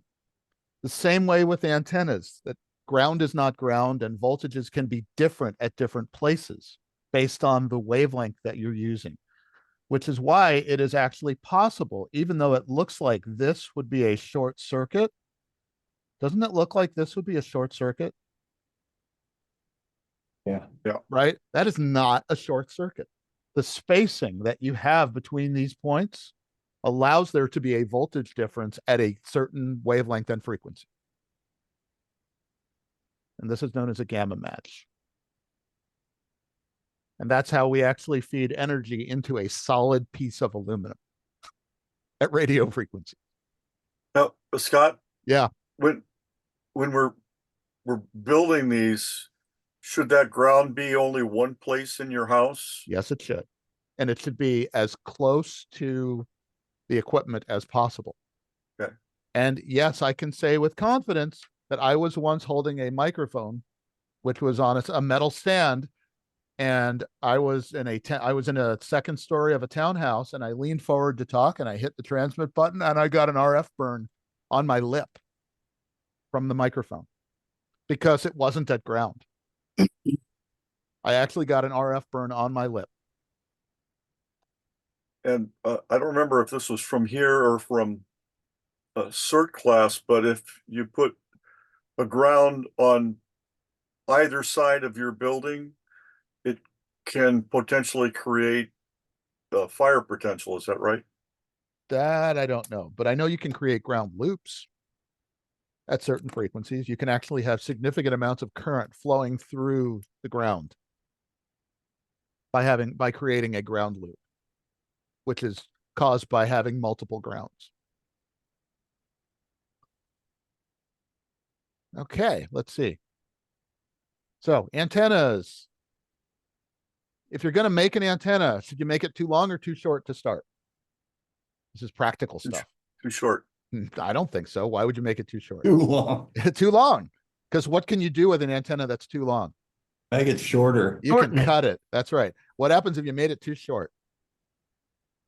Gotta go buy another one. You throw it away and start again. Okay, and a 146 megahertz quarter wave antenna. Okay, so this is the other fundamental antenna. A quarter wave antenna is how long, everybody? In waves. 1/4 of the wave. 1/4 of a wave. Remember we said that a dipole is a quarter on this side and a quarter on this side? Well, a quarter wave vertical, a ground plane vertical, is a quarter wavelength long. Now, it's important that it's a quarter wavelength long over a reflective ground plane. This is usually a piece of metal. It can also be salt water because it's reflective. Now, here we go. We're going to have me over here looking at this antenna, looking down at this direction. As I am looking, if this is a reflective surface, what do I see down here? If I don't know that there's a reflective surface. The other half of that. You see the other half of the antenna reflected down there. How long is the total antenna then? A half length. It's a half wavelength long. So a quarter wave ground plane antenna is a special case of a half wave dipole. And the reason a half wave dipole works so well is because the currents at the end have to be 0. And I can draw a perfect half wave on here that meets both requirements, and it gets up to its peak right there. The same thing with a vertical. The current at the end has to be 0. When I draw this, it gets to the peak allowed by a sine wave right here, and here's the other half. That launches the biggest amount of signal possible. Now, interestingly, a quarter wave vertical can actually be better because it radiates instead of this way up and down and forward and backward. It radiates in all directions, left and right, forward and backward. If this is on the roof of your car, this is exactly what you want. That's a vertically polarized antenna. You could do a half wave vertically polarized antenna, but it has to be how long? It actually has to be a half wavelength long. And then you have the problem of the fact that it somehow has to get mounted to your car anyway. So some people do that, but there's really not much of a good reason to. The most common way of doing this, the simplest antenna for a moving vehicle is a quarter wave mag mount antenna. Now, interestingly, I said mag mount, and we're going to do a little bit of electronics here. And remember we talked about capacitors? What's a capacitor, everyone? What is fundamentally a capacitor? Stores energy in the electric field. Yep, and it's made of what? What's a capacitor made of? Two metal plates, two metal plates. Yep. Spaced out. Okay. So now what we do with this is we use this to our advantage and we build an antenna that looks like this.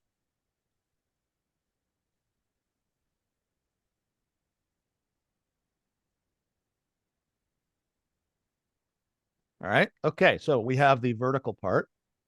That's the radiating element. That's a quarter wavelength long. And then we also have the second half of it, which is connected to a metal plate inside a plastic box. This is now separated by a layer of, let's say, vinyl. And then we have, in addition to being a magnet here, this is now the roof of your car. How does the energy get between your car, or between the antenna and your car?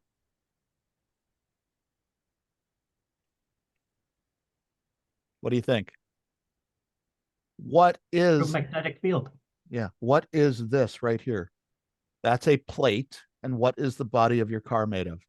It's a piece of metal. It's another plate. What do you call a metal plate and a metal plate with a gap in between? Capacitor. That's a capacitor.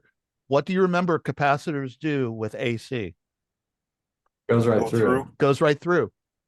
Electrically speaking, the car is part of your antenna. Cool. Capacitively coupled to your antenna. So the car becomes the other half of your antenna. And because a car is a lot of metal, it makes a really good ground plane. So this is actually a very, very cheap and good antenna. I mean, you can buy one for $20 that outperforms most other antennas that you could possibly get. So long as your car is made of metal. And it's only 19 inches long. And because it's only 19 inches long, it doesn't whack on your garage door every time you pull into a parking garage or pull into your garage for that matter. Okay, antenna loading. All right, this is another trick that we do. Antenna loading. So how long is a quarter wave antenna? How many waves? 1/4. 1/4 wave. Okay. If this is a quarter wave, I can build another quarter wave antenna that looks like this. How long is that antenna? 8. It's a quarter wave. What have I done with the wire? Coiled it. I coiled it up. Yes, it is still the right physical length. It's still the right electrical length to be a quarter wave, except what happens to all of this energy that would normally be radiated in that bottom section? Is it captured in a magnetic field? Yeah, it gets canceled out quite a bit. But electrically speaking, it's still a quarter wave, which means that this impedance of this antenna is about 37 ohms. This is about 37 ohms. Your 50 ohm radio, your radio is looking for a 50 ohm impedance. Your radio is basically happy with it. But which one is going to be more efficient, do you think? Which antenna is going to be more efficient? One that doesn't cancel out power, right? That's right. The one that doesn't cancel out its own power. This is known as a loading coil. The reason for using a loading coil is that it makes something physically shorter, but keeps its electrical length proper. So if we were to take this antenna and we're going to erase this part, we know that the current at the end of antenna has to be what? 0. 0, which means that we draw this, it's a quarter wave. Well, that's perfect. We can draw the current distribution. It's peak at the bottom. We're fine with that. What happens if we do the loading coil antenna and we try to draw that same current distribution? What does the current have to be at the top? By definition. 0. Well, yeah, it has to be 0 at the top. That's right. And as we go down, we follow the same pattern. But what happens in here? It goes like this. Because it still has to be this big at the bottom. And there's a lot of cancellation. So really only the part at the very bottom is working really well, and just the part at the very top. The more current you have, current is what makes waves propagate into space. If you are canceling all the power from this section, what happens to most of your power? It just basically turns into heat and gets canceled. So you have a little bit of power and a lot of power, but a really small area down at the bottom. So that's why you have a much more efficient antenna if you're just able to stretch it out. Now, this may actually pose a bit of a problem sometimes, because let us say that your entire property is, looking at it from above,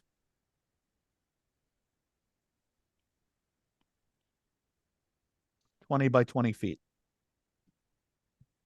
And you want to put an antenna up here for the 160-meter band, which has a length of approximately, for a half wave antenna, 80 meters, so 252 feet. Well, what would you do? Do the vertical quarter wave? You could do a vertical quarter wave, maybe, or you could do something like this. And then you have like a loading coil here.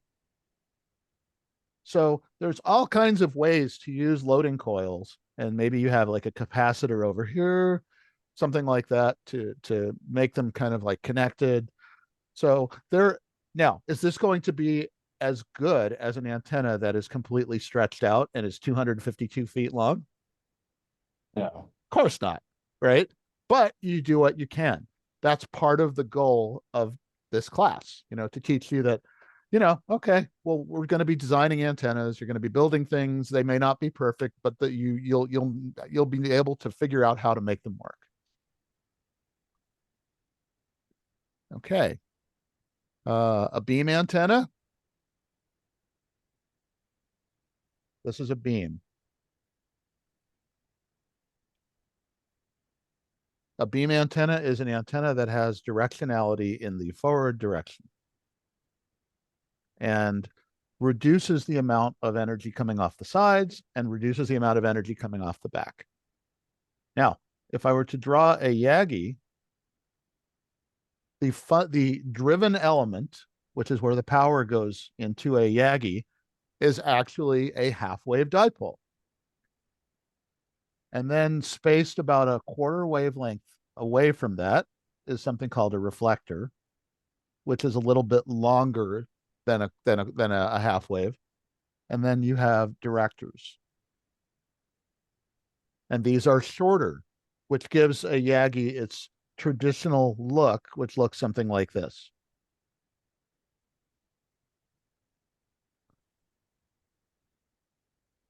The more elements you have in the front, the more energy is sent to the front compared to the back. Also, the more elements you have in the front, the narrower the beam width that you generate. The way we measure an antenna's performance, what do you think we use as a measure, everybody? We're looking at gain. What do we use as a measure of gain? Decibels? Decibels, that's right. Antenna gain is counted in decibels. Now, we also have, and what do we compare it to? What is this element right there? That is a dipole. We could just draw a dipole and say how much, that has a pattern that looks like that, how much better is this, which is that narrow beam, than this? Well, if we know that we have 10 decibels of gain, we know that we have 10 times peak power compared to what would normally be sent out just by adding the other elements. And we would say this antenna has 10 decibels of gain. We also have this thing called a front to back ratio, which is how much power is going out this way versus how much power is going out this way. If we have 100 times more power going out, we have a front to back ratio of 20 decibels. So when you go to look at an antenna, those are measures that you're going to see. You're going to see gain, and you're going to have front to back ratio, or F to B. Scott, this is a good time to introduce DBI and DBD. Yes, that's coming next. Okay. The other thing is that everybody, what is half of the power called? How many decibels is half? You remember that one? Is it 3? 3 decibels, because 10 times is 10 dB, and 2 times is 3 dB. 4 times is 6 dB. And 4 times would be 6 dB. Yep. Okay. So if we were to look at the beam width, we actually measure this by something called the half power points, saying that the power at these points is half of the peak. How many decibels reduced would that be? If it's the half power point. 3? That'd be 3 dB. We use 3 dB in all of electronics. 3 dB is known as our half power point. And it's negative 3 dB because it's 3 dB less. The angle right here that scopes out, that's known as the half power beam width of the antenna. That's another way to measure the effectiveness of an antenna. Okay, so now there's one more thing which Gary did mention, which is something called dBi versus dBd. We already mentioned something called dBm, which is decibels compared to a milliwatt. There's also something called dBd, which is compared to a dipole. A dipole antenna has a radiation pattern that looks like this, in a donut around it. A dBi, this is known as an isotropic radiator, which is an imaginary antenna, which is just a point in space that puts out a signal in all directions equally well. That obviously does not exist. A dipole puts out power in the upward direction and the backward and down. This actually is 2.05 dBi. So a dipole is inherently about 2 decibels better than a point source. When you look at an antenna, you have to be aware of this, because when you get an antenna, it will either be rated as, let's say, here's your antenna. This design has a gain of 7 dBd. It could also be written as 9 dBi. These are the exact same thing, because a dipole is already 2 decibels better than an isotropic. So if you happen to see that, that's what that means. And let me see where we are on this. Okay. A beam antenna concentrates signals in one direction. Antenna gain is an increase in signal strength. What type of antenna gives you the greatest gain? That would be a Yagi. Okay, a rubber duck antenna. This is a rubber duck antenna. Can everybody see my picture? What do you notice about a rubber duck antenna? Bendable. It's bendable, yes. And also, what if I told you this antenna was 19 inches long? Would you believe me? Guess what's inside it? Coil. A coil. It's all coiled up. So this antenna is electrically 19 inches long, but only about 7 inches long. So why would you do that? If it has a gain of -4, let's say -6 dB, why would you ever want to use that? Let's hear some answers. Convenience. Very convenient. And what if you were only a couple of miles from a repeater station that you were trying to talk to? Does it matter if you have 6 decibels of loss? If You don't want to overblast it. Yeah, well, it wouldn't even matter. All that excess gain is fine. But if your signal is super loud anyway, you could either turn down the power, or you could just put on a really inefficient antenna. And will anybody know the difference? The answer is no. And that is why something called a rubber duck antenna works. It reduces its efficiency, but it does work in many cases. Why would you not want to use a handheld radio inside a car? What do you think? Shielding. Shielding. Car is a big metal object. Metal objects tend to develop currents on them induced by radio waves. A current induced on the car body doesn't really radiate very well. A 5/8 wavelength whip. Advantage of a 5/8 wave whip is that it's 5/8 of a wave long. It has a lower angle of radiation. It's more efficient than a quarter wave antenna, except that a 5/8 wavelength whip at 2 meters is about 41 inches long. And if you have that on the roof of your car, what will that do when you pull into your garage? Whip. It smacks into the roof of the car. Yeah, it smacks into the garage. And you also can't go to McDonald's easily that way and go through the drive-through. All right, so next is going to be feed lines, and we're going to take a 5-minute break before feed lines.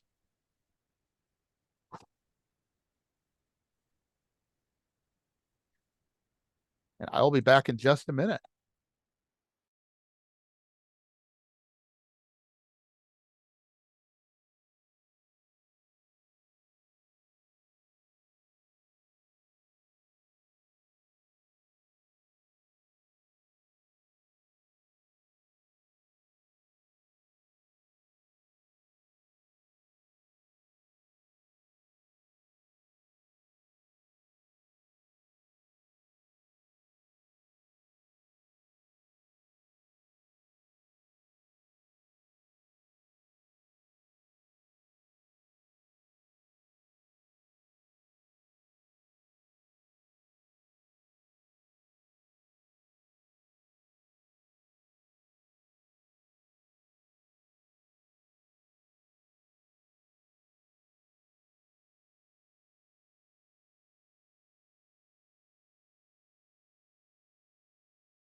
All right, I'm back. Who's got questions?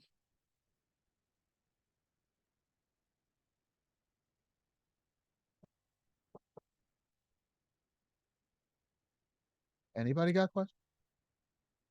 Can anybody hear me? Is the logarithmic stuff applicable to the tech license exam? Decibels are. Okay. The only thing you ever really need to remember is 2 times is how many dB? 3. Yep, and 10 times is? 10. That gets you 99% of the way to almost anything. Unless you need an exact calculation, which most of the time you can get away with approximations. You don't need to go any further. And that is for, basically, life building antenna systems. Okay, you lose half a dB in your calculations. Who cares?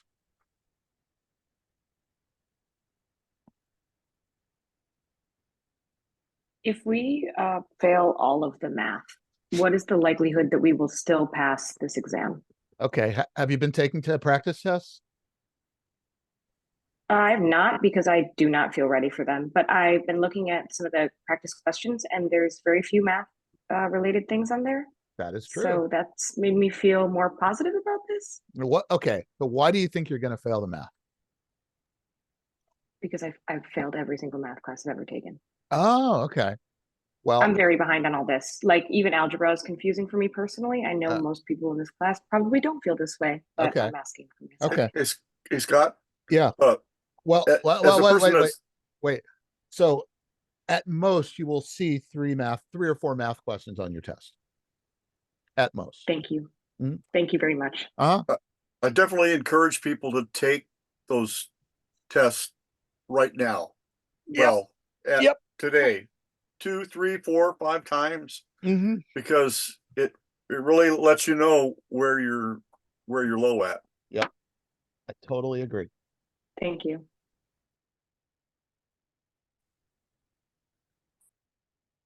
Okay, let's see where we were and are.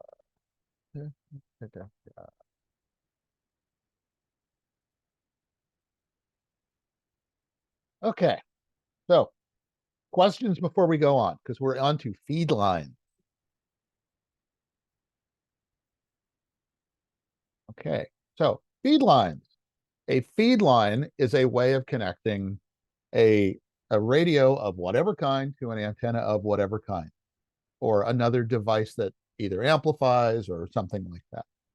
So a feed line can be in the form of two pieces of wire that are parallel to each other. It could also be in the form of something called coaxial cable, which most people have seen at some point in their lives, even if they don't know they've seen it. The reason that we use feed line is that it is a method of moving power from one place to another. So there are a couple of ways to do this. Okay, so what I'm going to do is share this screen. Okay, every piece of wire is a piece of wire. Agreed? It can function as an inductor. Now, if I put two pieces of wire in parallel with each other, what do they create? Capacitor. A capacitor. Okay, so I could actually model this as an inductor and a capacitor.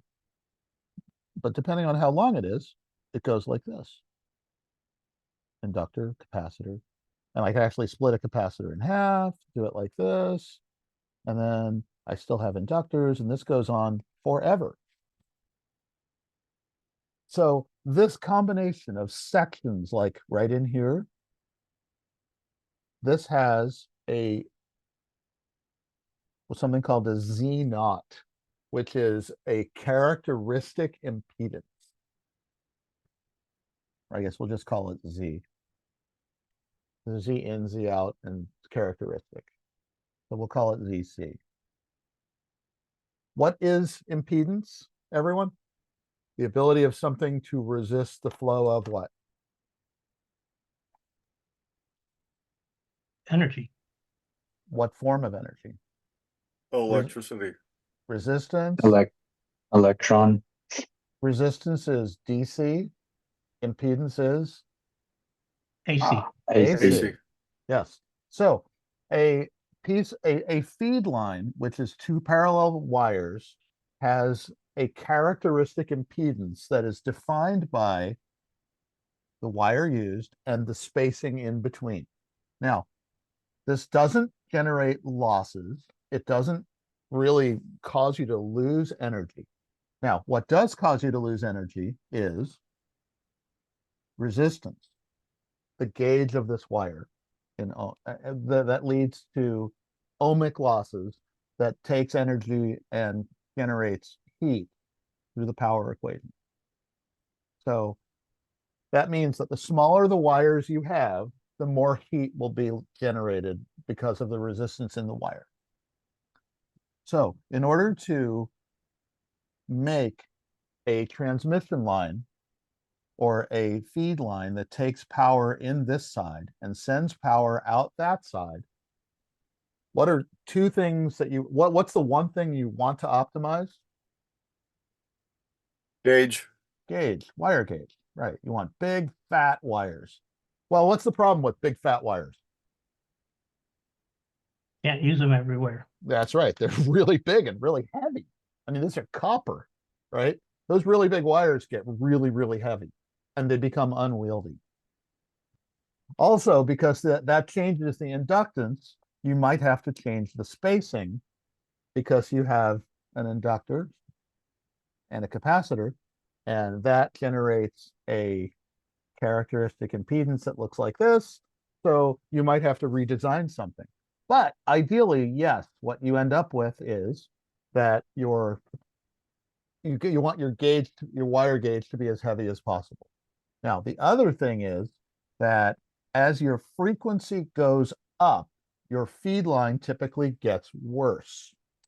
And there is something called a feed line loss cable,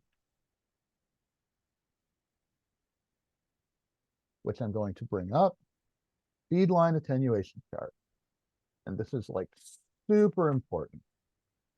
And the reason this is super important is that this determines what you're going to be using for certain cables at certain frequencies. It is a sad fact that as your frequency goes up, notice 10 megahertz, 30 megahertz, 50, 100, et cetera, what happens to your impedance for a given, or to your loss for a given cable? 3 decibels, 5 decibels, 7 decibels.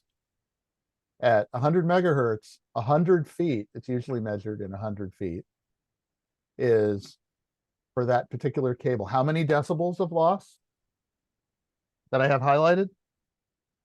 8.9. 8.9 is almost equal to what? 10. 10. What does 10 decibels mean? Power 10, of 10. 10 power of 10. So if you have 10 watts going in, how much is going to come out the other side if the loss is 10 decibels? 1. You have 1 watt. So you have 9 watts that turn into what? Heat. So basically you have 1 watt coming out the other end that can be transmitted and 9 watts going into heat. Not a very good plan, right? So let's change that to RG8X. Okay, just by changing the cable, what is your loss got now? How many decibels? 3.6, like Okay, half. so yeah, so we'll say that's about 3 decibels. 3 decibels means that for the 10 watts going in, how much comes out?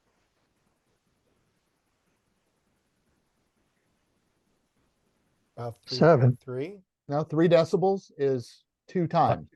5 Oh, comes in. 6. So it's about 5 watts, which means that now you've gone from having 1 watt coming out the other end to having 5 watts coming out the other end. So let's go to something like 99. Let's go to LMR 400.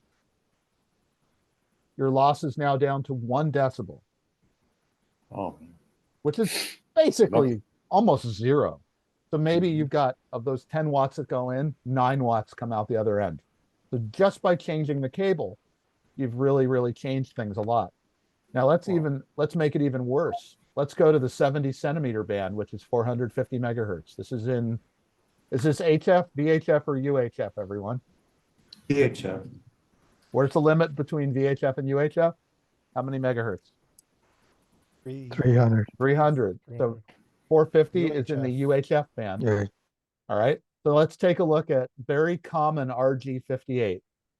This is basically like a mini cable that people use for antennas like all over the place. It's really cheap. It's plentiful. What's the loss? Basically 10 dB. So that 10 watts in gives you how much out? 0. It's about 10 decibels. That's a factor of 10. So 10 watts in gives you 1 watt out. You lose 9 watts in heat. Now you switch to LMR 400 Down here, you're at about 3 decibels. 3 decibels is how many times? 2. Yep. So the 10 watts that you put in gives you 5. about 5 watts out. So again, notice how much more critical it becomes when you get the frequencies way up there. This is why a lot of systems that are built at UHF, they actually try to do their best to put the transmitter way up the tower at the antenna. So they don't have to have a 400-foot cable run up the side of the tower. If you happen to be at a television station and then you're above 450 megahertz, you might actually need, if let's say that the transmitter can't be placed up on the tower, it has to be on the ground. You might be using something that looks like, basically looks like a coffee can as your transmission line. And that would be like 6-inch hard line. So there's a couple of ways to do this. You can have 2 parallel wires. Now, what's the problem with 2 parallel wires? What if there's a tree over here? Each wire generates what around it?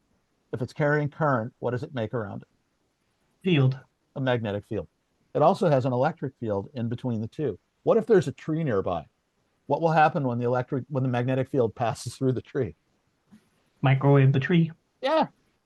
It basically takes away some of the energy that you're trying to transmit. It couples to the tree, generates a magnetic field in the tree, absorbs some of the energy. So ideally, this is not what you're going to do. If you're going to be using 2 parallel wires, you're going to be trying to separate them from everything in the entire world. This is not practical most of the time, especially if you're intending to bury something, right? Let's say that you don't want anyone to see, so you bury a cable like a cable TV cable. The way that we do this is we build a cable that looks like this, which has a center conductor, and it goes through, comes out the other side. This is the center conductor, and this is the shield. And what we have is, this is our, if you want to think of it as the plus and the minus. And we have, instead of being 2 wires in parallel, we now have the wire in the center, and this is the wire, this is the second wire, but it's in the form of like a cylinder. So now we have an electric field here in between the two. And we also have a magnetic field that's swirling around inside. Well, fortunately, if it's swirling around inside, how much is on the outside? Same. Hopefully nothing. And the reason that it's hopefully nothing is that radio frequency energy is different from DC. So let's say that I take a piece of wire and I put a current through it. My distribution of my electrons moving will be uniform throughout the entire material. If I take an AC current and push it through that wire, there is something called the skin effect. The higher the frequency goes, the higher the distribution of current flowing on the outside. There's nothing flowing at the center. All the current flows on the outside. The higher the frequency goes, the closer it gets to the surface. Now, this begs an interesting question. Let's say that I have a piece of coaxial cable that looks like this. How many individual surfaces do I have in this cable? There's number 1. 4. I have 3. I have number 1. I have number 2, which is the inside, and number 3, which is the outside. It's actually 3 different surfaces. So the current that you have flowing back and forth that you're sending out flows on the outside of this one, that's 1, and on the inside of the second one, which is number 2, and the third one, ideally, has no current flowing on it whatsoever. Which means that if there's no current flowing right here, then there's no magnetic field being generated on the outside. If there's no fields being generated on the outside, how much power do you lose to the outside world? Zero. None, which That's- means you can take coaxial cable and you can bury it in the ground and it works just fine. That's why people use coaxial cable, because they can do all kinds of cool stuff with it. Like run it up, lashed to a tree, and there are no problems. Okay, other things with regard to that. Let me find my book again. Okay. No, I grabbed the wrong thing. Hey, does fiber optics does the same thing if it was fiber optics? Okay, in fiber optics, you have something called total internal reflection because of the refractive index of the material. And the reason you can get away with fiber optics is because all of the power, because you have a let's say a glass or plastic, when you have the interface between the glass or plastic and air, it actually, again, it creates something called total internal reflection. So all of the incident energy hits the boundary and bounces back inside. So all the energy is contained inside. Oh, okay. Right. Okay, so let's see. Feed lines. Okay, so here we go with feed lines. Why is coaxial cable used? Easy to use, no special installation considerations. Impedance, opposition to AC current flow. When you see that question on your practice test, you'll know the answer. Impedance is measured in ohms. If you go to the general exam, you will start to do complex impedance, which is resistance and reactance, which we talked about a little bit. The most common impedance of coaxial cable that we use, notice that it says in amateur radio, is 50 ohms. The reason that that distinction is made is because in the TV and cable TV world, it is 75 ohms. Now, that means that there's tons of it laying around, but you have to be careful when you're designing a system, building a system. You have to make sure that your characteristic impedance of your cable is what you think it is. You can use 75 ohm cable, but you have to realize that you're going to have to match it. You're going to have a matching network that changes the impedance to something that that your radio is looking for.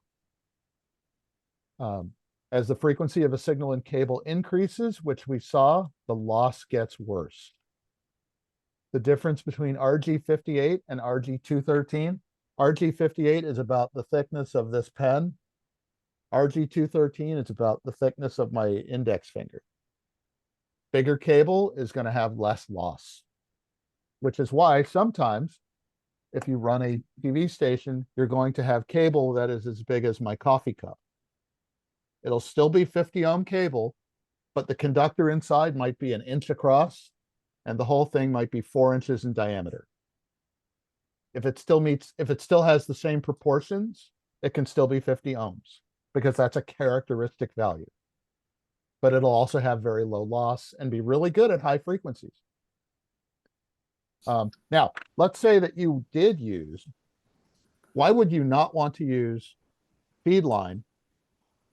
Give me some compelling reasons not to use feed line the size of my coffee cup. Harder to work with. Really hard to work with. And what else? Not just hard to work with. Space More available. expensive. It everywhere. Yeah, and it's super heavy. How well does it bend? Not a lot. Not a lot. A spool of it might have a bend radius of 20 feet.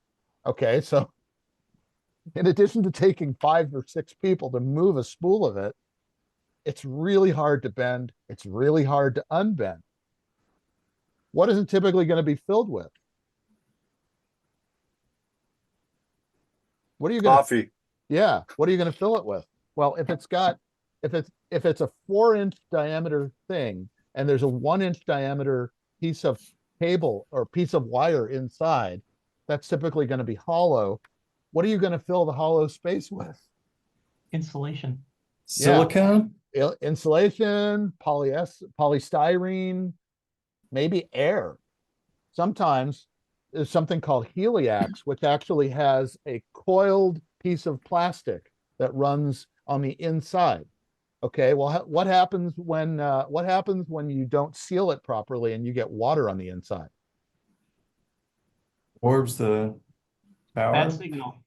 Yeah, what does water do to copper? It corrodes it. It corrodes it. That's right. And what is corroded? How well does corroded copper carry a signal? It Not doesn't. well. And the answer is not very well. Exactly. So the thing is, if you're using hardline, notice this thing called air insulated hardline. Sometimes you actually have to like pressurize it. You hook it up to a nitrogen tank so that it stays pressurized to keep the water outside.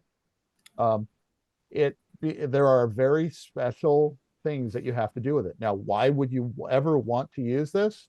Let's say that somebody gave you access to 1,000-foot tower and said, here's the room at the bottom. You can put your repeater at the bottom, but you can put the antenna 1,000 feet up. Why would you want to do that? Because it's 1,000 feet up, right? It's an antenna 1,000 feet off the ground. Of course you'd want to do that, because then everybody will be able to use your system. The problem is you have to get the signal from the ground up 1,000 feet. Well, you look at those tables and you can't use regular cable because you have a lot of loss at a particular frequency per 100 feet, and then you multiply that by 10. So if you had 3 dB of loss per 100 feet and you multiply that by 10 because you have 1,000 feet, you have 30 dB of loss. So if you put 1,000 watts in, you'll get 1 watt out. So obviously you'll want to use something completely different. Source of loss in feed line, water intrusion into connectors. Waterproofing is really important. High SWR, we're getting to standing wave ratio, and multiple connectors. Every time you add a connector, you add a chance for something to go wrong. Moisture contamination is the ultimate reason why most cables fail. Why should the outer jacket be resistant to ultraviolet? If you have a piece of cable that is not resistant to ultraviolet and you leave it in the sun, what'll happen to it? Well, it heats up and degrades. It'll heat up and it'll crack because the ultraviolet will degrade the material. And then once it cracks, what can get in? Water. Yep. Tequila? Yes, tequila.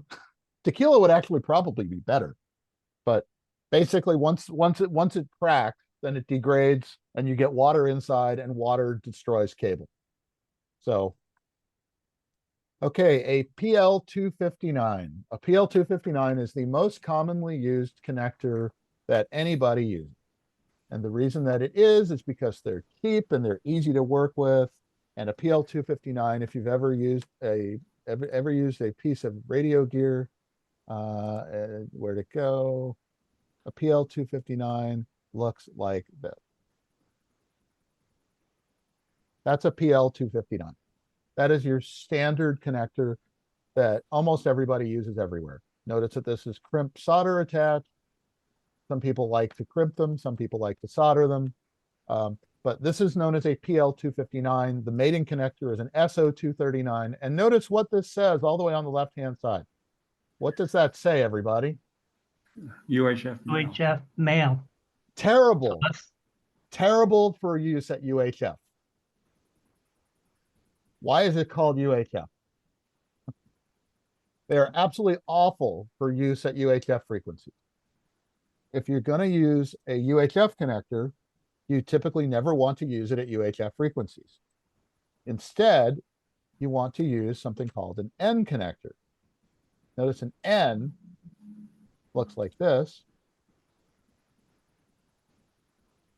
Notice it's got a rubber gasket. It's got multiple layers. This is known as an N connector. These are great for use at UHF frequencies. Now, the reason is that most people did not use UHF, which is ultra high frequency, and they gave the name for a PL259 and its mating connector, an SO239. They called these UHF because that stood for universal high frequency. So even though it's called UHF, it is terrible for use in the UHF part of the spectrum. So if you are using a PL259 or an SO239, it's called a UHF connector, but you never want to use it at that. These are very good for use at HF and VHF. If you're going to go higher than that, you use a BNC or an SMA or an N connector, and those are good at UHF. Is there loss in the line dependent upon different connectors? There is. Every time, like a lot of it depends on whether or not the connector you're using has the right impedance match. A PL259 is going to be close to 50 ohms, but it's known that a PL259 can create an impedance mismatch just from the connector itself, which can cause some reflections in the connector, reflections in the signal. So if you have two male connectors and you need to join them together with a female, is that going to generate more line loss? Maybe a little. Typically, we don't worry too much about it. I mean, it's, you know, a tenth of a dB or something. Typically, we don't think about it too much. But yes, it's not zero. And let's say you're running a TV station and you get a little bit of a reflection, that could be a problem. SWR is standing wave ratio. Standing wave ratio is a measure of how good of a match you have between a transmitter and a feed line, or a feed line and an antenna. It's basically kind of like, again, hooking up me holding a jump rope or a piece of rope that's attached to a doorknob on a door, and whipping the rope and seeing a signal travel down the rope, and I'll continue to whip it. Now, the question is, what happens at that point? Some of that energy gets to shaking the door, and some of it comes back like this. Reflective. And it'll be reflected. Now, what if I replace that door? What if I somehow was able to replace this door with a door and rope that was so far off to the right-hand side of the page that it was infinity distance away?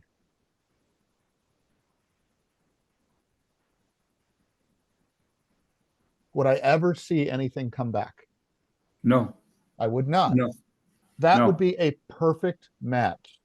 Basically, if you have an antenna system that is, let's say, here's your antenna, and this is a 50 ohm antenna, and this is 50 ohm feed line, and this comes all the way down to a transmitter, which looks for an impedance of 50 ohms and delivers it with a characteristic impedance of 50 ohms. Energy that goes out will go out, and will go up, and will go out, and be transmitted or converted into something, and it will never be seen again. That is a perfect match. That is complete delivery of your energy to something else. If you have a poor match, for instance, let's say that this is not 50 ohms, this is 100 ohms, you will have the ratio of these two things. You'll have a 2-to-1 mismatch. That actually translates to some energy going out and some energy coming back. Well, that energy that comes back, assuming that there's no loss in the cable, where does it end up coming into? Has to go somewhere. So where does it go? Into the transmitter. Back into the transmitter. So it actually combines with the signal going out, and then the transmitter somehow has to deal with it. Typically what ends up happening is that the transmitter will get warm. But if it's bad enough, the transmitter will see high voltages and can actually fry the output circuitry. So let's say that instead I were to replace this with this. This is my new antenna.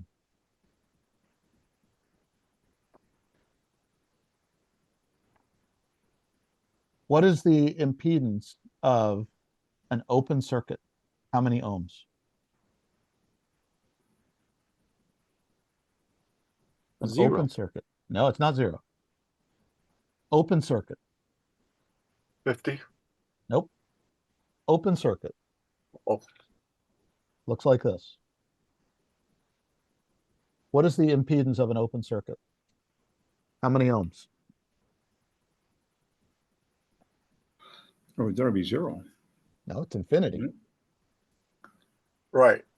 If I put voltage across it, I will get no current. E equals I times R. Resistance goes to infinity. If I have something that is 1 divided by something divided by 0, that's infinity. I have infinity impedance. That's an open circuit. If that happens and I have power going up, how much of it comes back? 0. Gotta go somewhere. If I have 50. X Up, going it's up, gotta come back. if I have X watts going up, how many watts have to come back? X. X watts. If I replace this with a short circuit up here, what's the impedance of a short circuit? How many ohms? 0. That would be 0 ohms. Okay. If I have a 0 ohm impedance and I put X watts up, how many watts come back? 0. None. No. Where does it go? Out. Out of what? There's nothing there. It's just a short circuit. It all comes back. So practically speaking, if I have an open circuit or a short circuit, it's an equally bad match, and all my power gets bounced back to me, which means that nothing went out.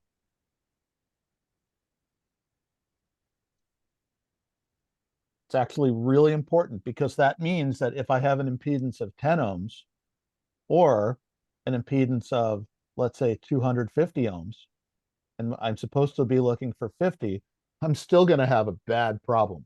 Basically, the further off I am in either direction from 50 ohms, it's going to be bad in both directions. Either it's really big or really small. So there's a couple of things that I can do to fix this situation. Well, number one, I can have a box that can be adjusted, and it looks like this. We drew this before. Does anyone remember what this thing is called?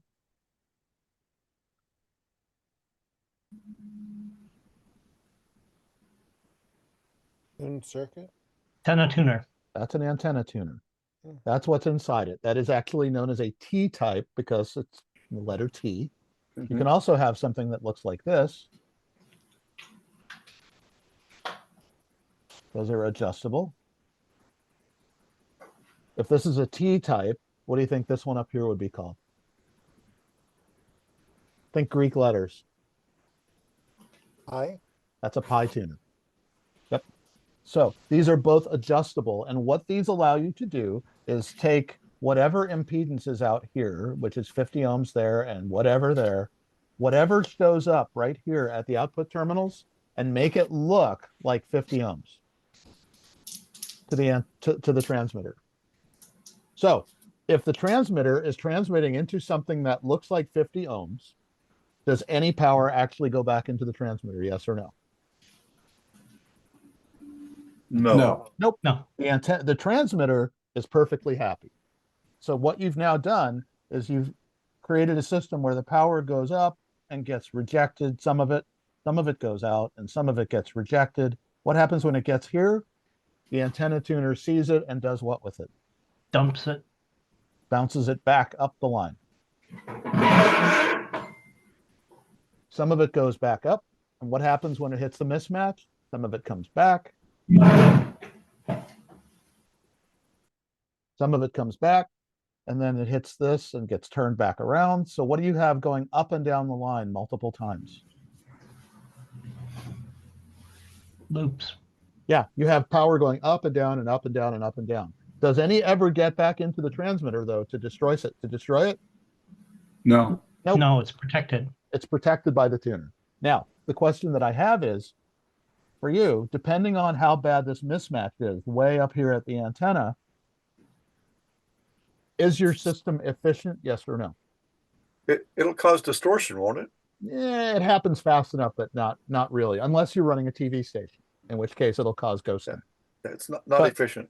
That's terribly inefficient, but your transmitter's happy. So what happens? Let's say that let's say you're putting out 100 watts. And if I actually were to measure this and say that I calculated that 20 watts was going out, where does the other 80 watts go? Heat. Turns into heat. Yes, it heats up your cable, it heats up your tuner. And what if I made this 1,000 watts? This was 200 watts going out. How many watts of heat would I now have? 800 watts. Right? Okay, I have 800 watts coming out somewhere. What will that do if your cable is not up to the task? Melt. Melt. It'll smoke your cable. That's right. Which is why having a good match is really important, in addition to just having an efficient system. And that's why SWR is so important. That is standing wave ratio. Okay, erratic changes in SWR can be caused by loose connections. If you're going to be putting up a cable, you want to make sure that you waterproof all your connections. So standing wave ratio is a measure of how well a load is matched to a transmission line or a transmitter. Can I ask you a question? Does a repeater has anything to do with it? A repeater? With regard to what? Of sending out signals too. And repeater? Repeater is just yeah. a receiver and a transmitter. That's all it is? Okay. Transmitter is a transmitter. It has to follow the same rules of physics. Okay, that's what I want. This is really a physics class. It's just a different way of looking at physics. Yeah, I can see. Okay. Okay. Perfect SWR is known as 1-to-1. A 1-to-1 match is a perfect impedance match. So when you're adjusting your tuner, you are looking for a 1-to-1 match. 4-to-1 is they consider the threshold for an impedance mismatch. If I'm at 4-to-1, I'm not very happy because most of my signal is not going out. A benefit of low SWR, reduced signal loss. Power lost in a feed line turns into heat. Yep. Most transmitters reduce output power if it sees a high SWR because, again, you'll start to see high voltage. High voltage will destroy things. So in order to protect itself, it reduces the output power. What should be considered when selecting an SWR meter? Now, this is an antenna. I'm going to show you a picture of an antenna tuner. Let's see. Okay, so we're going to bring up a picture of a deluxe Versa tuner.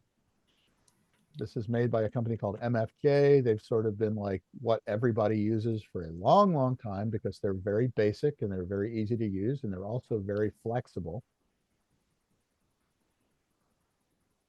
Shoot, I grabbed the wrong one. I blame the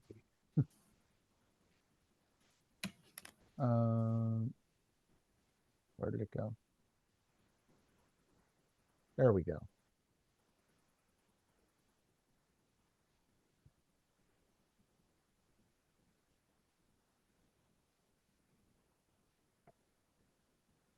Okay, here we go. There's a deluxe Versa tuner 2.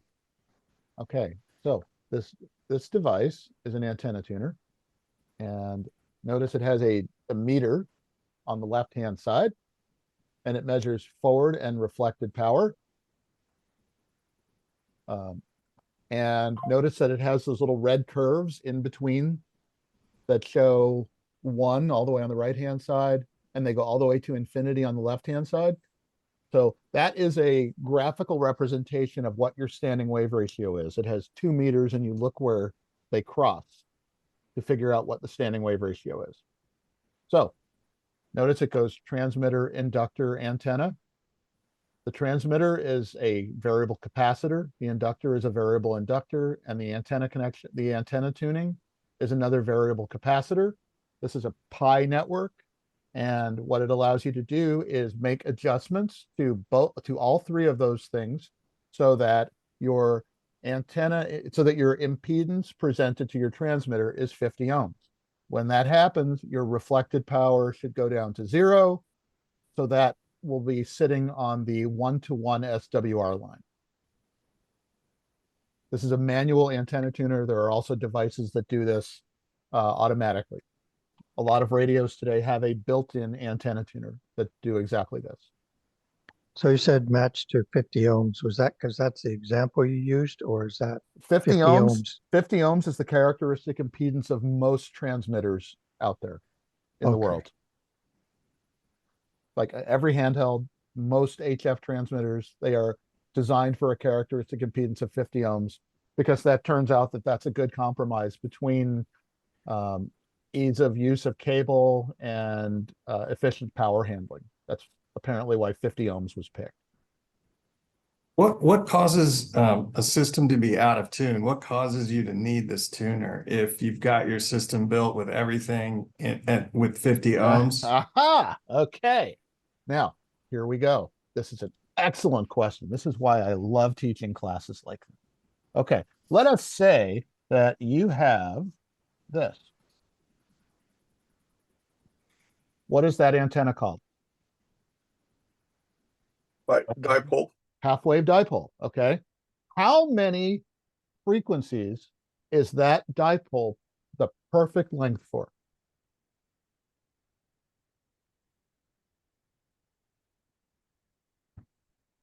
Come on, everybody. Maybe one? One. And actually, if you look at it, what you'll see is that you basically have a dip that looks like this, so that this is your perfect frequency. And you can use it like out to here. Okay. So maybe you have a usable bandwidth on your dipole of, I don't know, 20 kilohertz.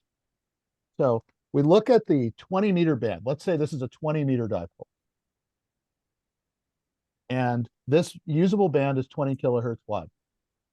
The 20-meter band goes from 14.000 to 14.350 megahertz.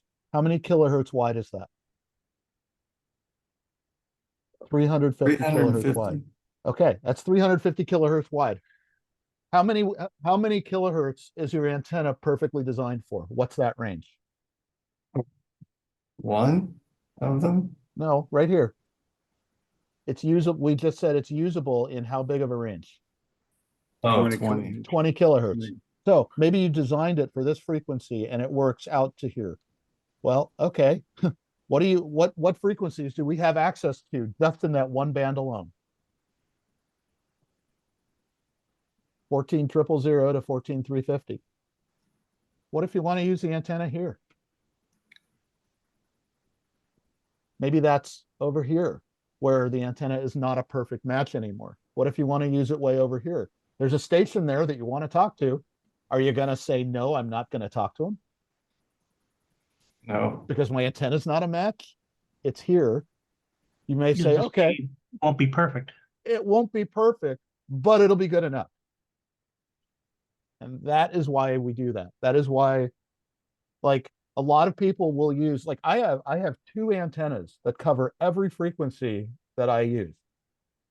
The way that I do this at my station is I have an antenna that goes this way. Oops. North and south. I have another one that goes west and east, and they're different lengths. And I have the feed point for this one that comes down here. I have the feed point for this one that comes down here. These actually use ladder line, which is 450 ohms. Now, the antenna feed point impedance of a dipole is about 72 ohms. And I connect it directly to it. So here's my question for you. I have this, which is 72 ohms. And this, which is 450 ohms. What do I have right there? What is that called? What is that called? No, what's it called? It's called this is called a mismatch. This is a mismatch that I have knowingly put there. I have a problem. I mean, I have done that on purpose. I knew exactly what I was doing. I soldered this one here and this one there. I have a mismatch. I know that I have signals that are going out a little bit and bouncing down and going out and bouncing down. I am completely aware that that is what my station looks like. That's what my antenna system looks like. That I cannot use my station without what?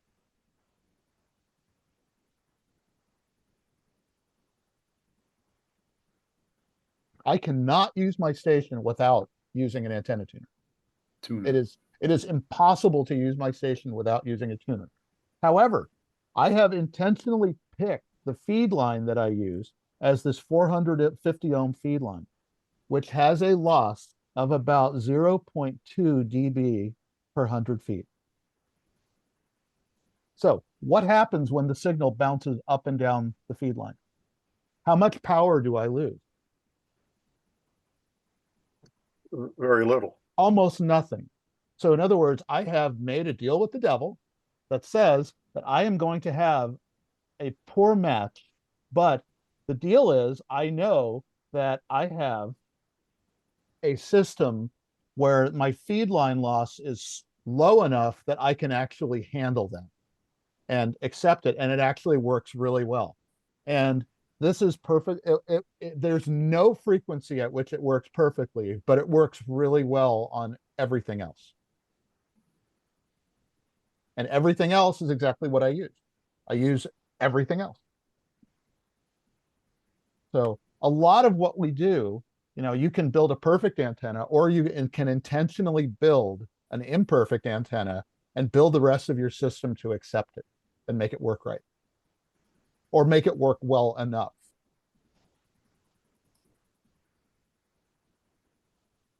Does that make sense? Yeah, it does. It's just gonna take me a while to figure it all out when I'm That's- actually building stuff. Yeah, but you know what? That's what we have. That's why we're all here. That's why we belong to clubs. That's why we have each other to talk to. That's why Gary and I are friends. Say hi, Gary. I hope Gary's still here. Should we all say hi, Gary? You can say hi to Gary. So shouldn't it be a perfect match or perfect intention? Depends. It Depends. just Depends it really what your throws goal me. is. That Depends what your goal is. That mismatch is better. It's not. I have, but a mismatch, I have accounted for the mismatch with the rest of the system, which makes it good enough. And what that gives me is an antenna. All right, so you will probably see something called an N-fed half wave, right? If you get into HF, you will undoubtedly see something called an N-fed half wave. An N-fed half wave looks like this. This is a half wavelength long at some frequency. Okay.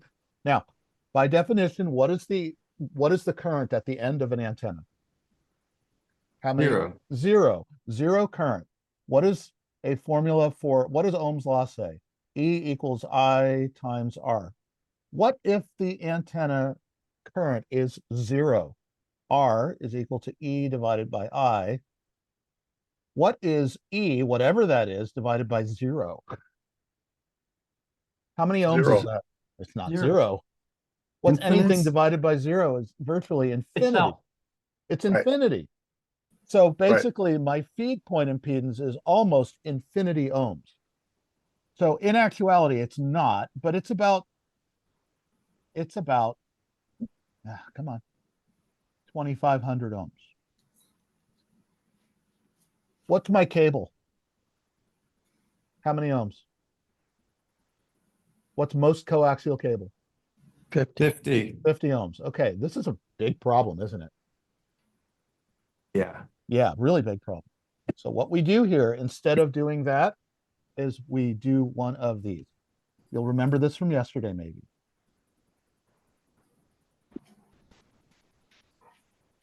Transformer? A transformer. But we're not using it as a voltage and current transformer. We're using it as an impedance transformer.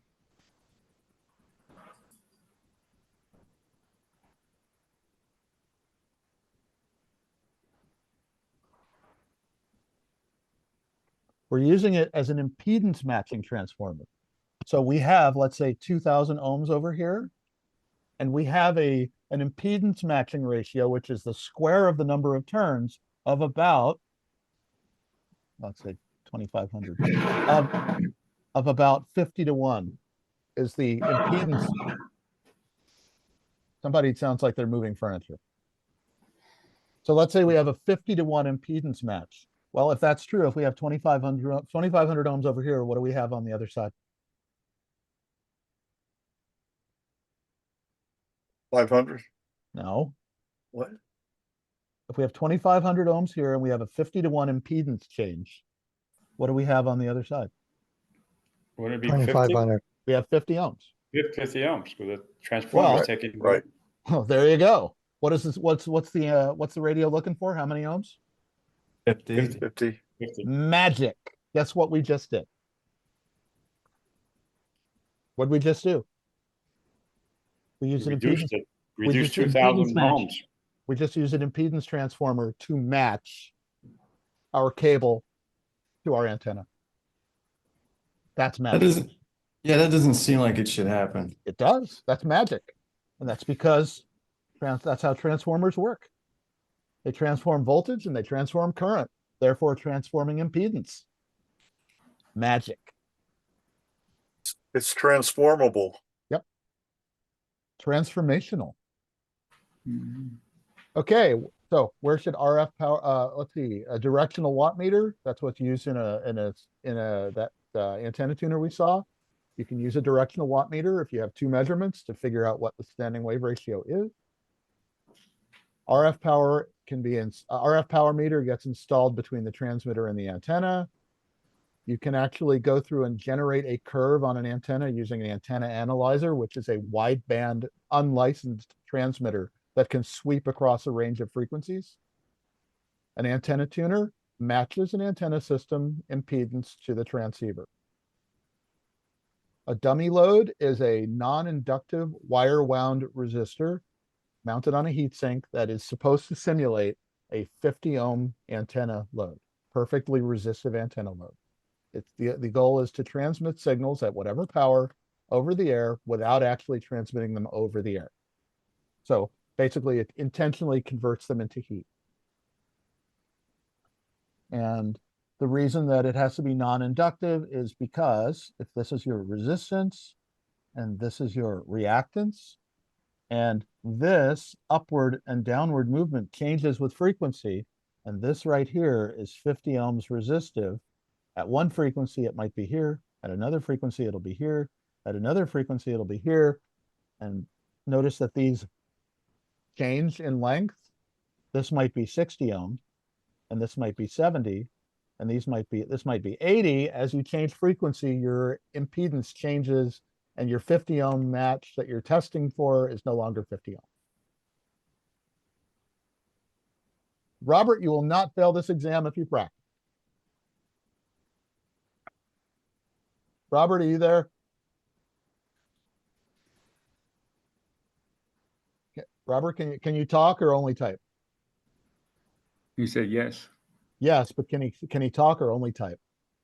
I think only type. Oh, don't have a mic. Okay. If you practice and you study, then trust me, there are 760,000 hams in the United States right now. There have been more than that, I think, in the history of ham radio, many more who have passed away, which means that there are probably 3 million people, let's say 2 or 3 million people who have passed ham radio exams in their lives. So don't think that you're not going to pass. If you practice and you prepare, you'll pass just like everybody else has. It might take a couple times, doesn't matter, you know? Okay. Let's see. So we are into the next section, which is going to be modulation. And, you know what? I think we're going to skip modulation for now. And if we just have a couple of minutes, I think there's one more section called safety that I think we can knock out today. Is everybody okay sticking around for a few more minutes? Yeah. Okay. All right. Health hazard caused by electrical current can fry you. It can disrupt your heart, et cetera, et cetera. That's an electric shock. In the United States, the black wire is the hot wire. How to prevent against electric shock? Use 3-wire cords, connect all your AC power station equipment to a common safety ground. Remember, safety ground is different from RF ground. Install mechanical interlocks in high voltage circuits like tube amplifiers, which might have 800 or 1,000 or 2,000 volts floating around. Safety interlock means when you open the door, it shuts everything off. You're not showing your screen. Oh, whoops, you're right, I'm not. Thank you. And there we go. Okay. We just thought it was part of your act. Oh, yeah, sorry. The purpose of a fuse is to remove power in case of overload. You never put in a different fuse unless you know what you're doing. Figure out why the fuse blew. The fuse or circuit breaker goes in series with the hot conductor. The hot conductor is the black wire. Why do you never replace a 5 amp fuse with a 20? Kind of obvious, but basically you're allowing more current to flow, which can cause a fire. If you've got a power supply and you shut it off, you might have filter capacitors that may have, let's say 125 volts floating around in there. If that happens and you accidentally stick your finger in, you'll get a shock. 12-volt battery, if you short it or if it gets overcharged or overly discharged, it can explode, which can cause a fire and flying sulfuric acid. And there's your overheating and outgassing. Antenna and tower safety.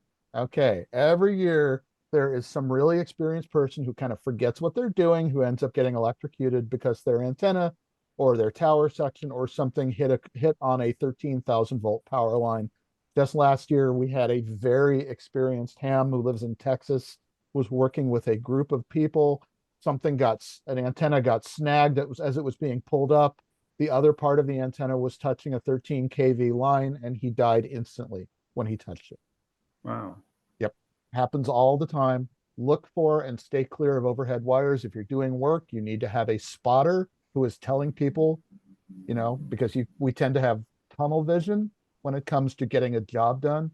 You need to have somebody making sure that you're not doing anything that you wouldn't normally be doing if you were thinking about it.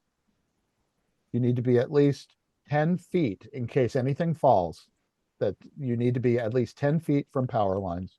Don't use a utility pole because, first of all, you don't own it. Secondly, 13,000 volts can arc quite nicely. When you're transmitting, you can get an RF burn. That's why we keep people away from antennas, including ourselves. When you're climbing a tower, you have to tie off. Never do it by yourself. Always wear a harness, which if you fall, it will catch you before you hit the ground. Because it's not the fall that hurts you, it's the collision with something solid like the ground. When is it safe to climb a tower without a helper or observer? That is never. You get stung by a bee, you have a heart attack, you're up on the tower, you'll end up hanging there for hours. That also happens from time to time. When we're using a crank-up tower has to be pinned in place, or it has to be lowered before you go do any work on it. A guy line, if you've ever put up let's say a fiberglass pole, you guy it so that it's anchored to the ground in multiple locations. You will typically install safety wires through a turnbuckle that you use to tension a wire because vibration from the wind will tend to loosen it. When you're putting something up, like an antenna tower or any structure for that matter, you have to meet local electrical codes. You have to have one ground rod for each tower leg. If you have 3 tower legs, you have to have 3 ground rods. You ground them all together. No sharp bends. Lightning doesn't like to go around corners. You connect everything together with a heavy wire or conductive strap. And lightning arresters, a lightning arrestor is a gas-filled tube that can typically handle the kind of voltages that exist in a piece of coaxial cable. But if lightning comes down and hits your antenna, let's say 50,000 volts will come down, it will ionize the gas in the tube, hopefully creating a conductive path from your antenna to ground. So you take all of those and you stick them all together. Radio signals are non-ionizing radiation. They are low enough on the RF spectrum chart that they don't have enough energy to damage your DNA. However, they can cause heating. So tissue heating is bad. It can cause you to get cooked. Think about what happens inside your microwave oven. The station licensee is responsible for making sure that there's no energy available to people who are just walking by, or for people who know what's going on, that it's still safe. We actually are required to do RF exposure RF exposure evaluations on anything we put in. You can do this by a computer, you can do this by the Bulletin 65, or you can walk around and actually take measurements.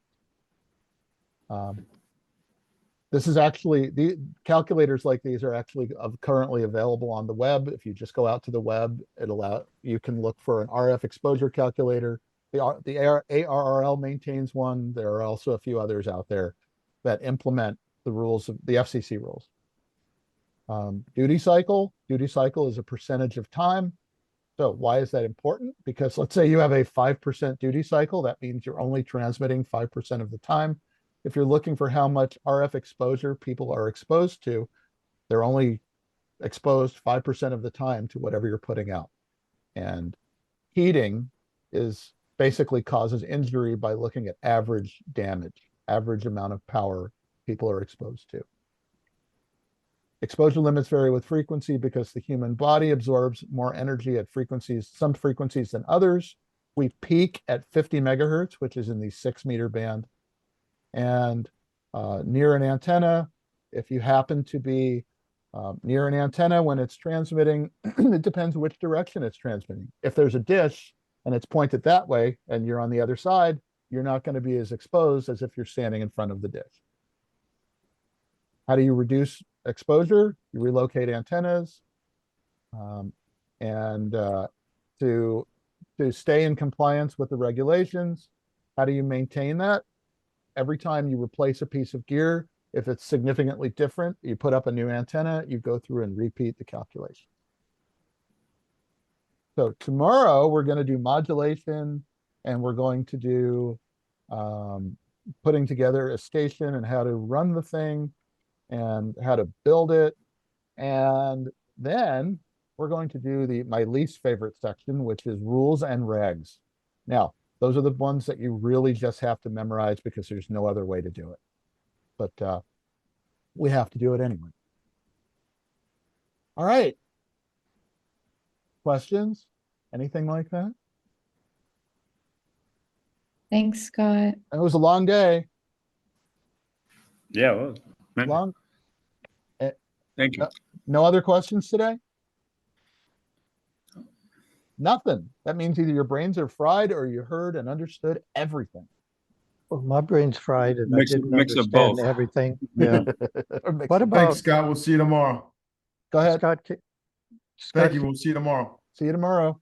Can you Thanks, go Scott. It back was a and great just class. Quickly, Thank you. Scott, can you go back and quickly go over the decibel logarithmic stuff, the 2 times, 2 times, yep, 3 times, 10 times? Just I got the gist of it, but now maybe I'll understand it. Okay.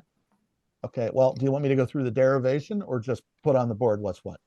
Just put it on the board. Like if you, okay. I didn't get a screenshot, but I should have. Okay. So let's start at 1 watt, and we'll go up to let's say 400 watts.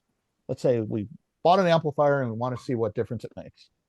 So how do we go from 1 to 400? By factors of 2 and factors of 10. Okay, and why factors of 2 to 10? Well, and factors of 10. You tell me. What is a factor of 2 in decibels? How many decibels is a factor of 2? 2. It's not 2. It's 3. It's 3. Okay. 2 times. That's what I don't get. Do you want me to do the why? Yeah. Okay, here we go. Because we're going to go a factor of 2 times. So that means by our logarithm formula, decibels is equal to 10 log base 10 of 2. Okay. And now here's where it's important to understand this. So we're going to share this calculator screen and hope this works. Can you see the calculator? Yeah. Okay. So somewhere on here, we have a log button, lower left, and that's log base 10. Natural log is ln. We're not using that one. So we're just going to go with factor of 2. We'll take the log of 2. Okay, so what's the log of 2? 0.3. 0.301. Okay, so now we're going to go back over here to the whiteboard. And so we know that decibels is equal to 10 log base 10 of P2 over P1. So if we know that we have a ratio of 2, that means that 10 to the 0.301 power is equal to 2. That's what the log just told us. Mm-hmm. That we know that the log base 10 of this is 0.301,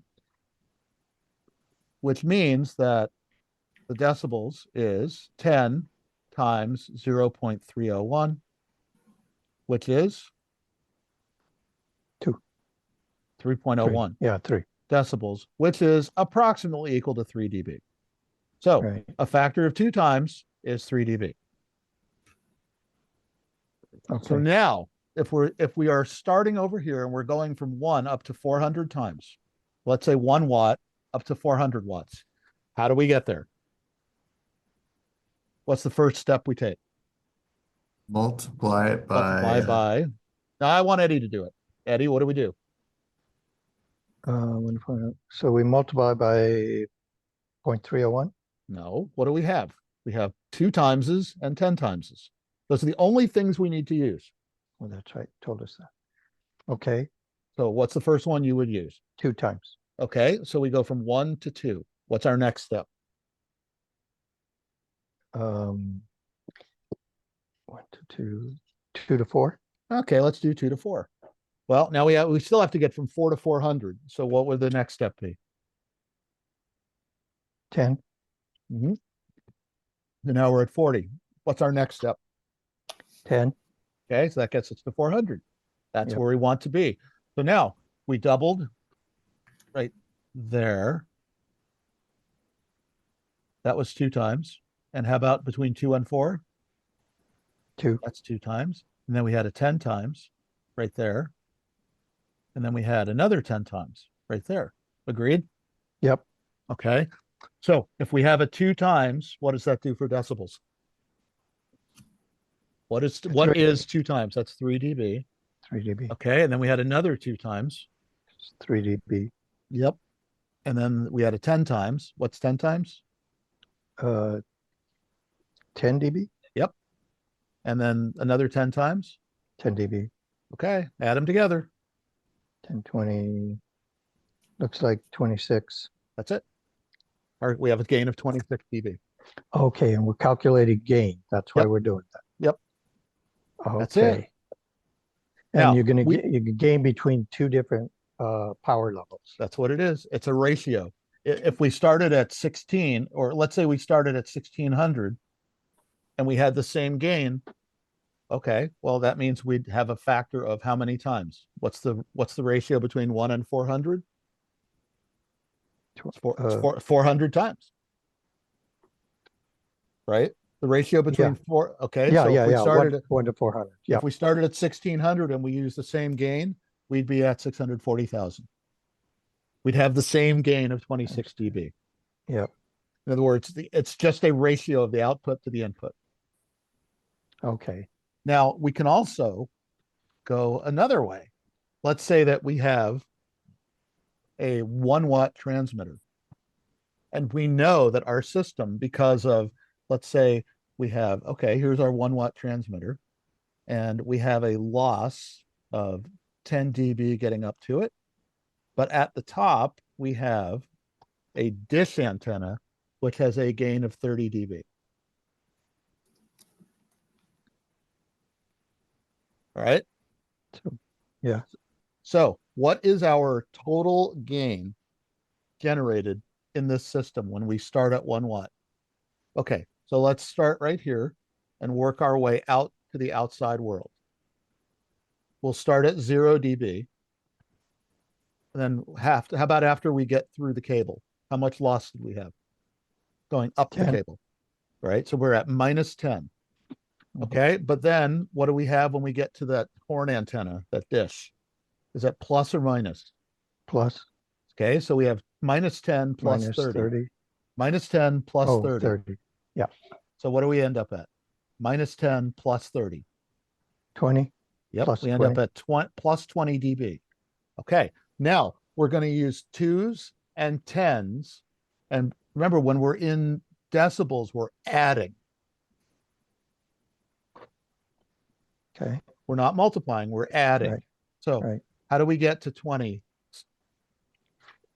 10 plus 10. Yep. Agreed? Yeah. Okay, and every time we go up by a factor of 10 decibels, how many times is that?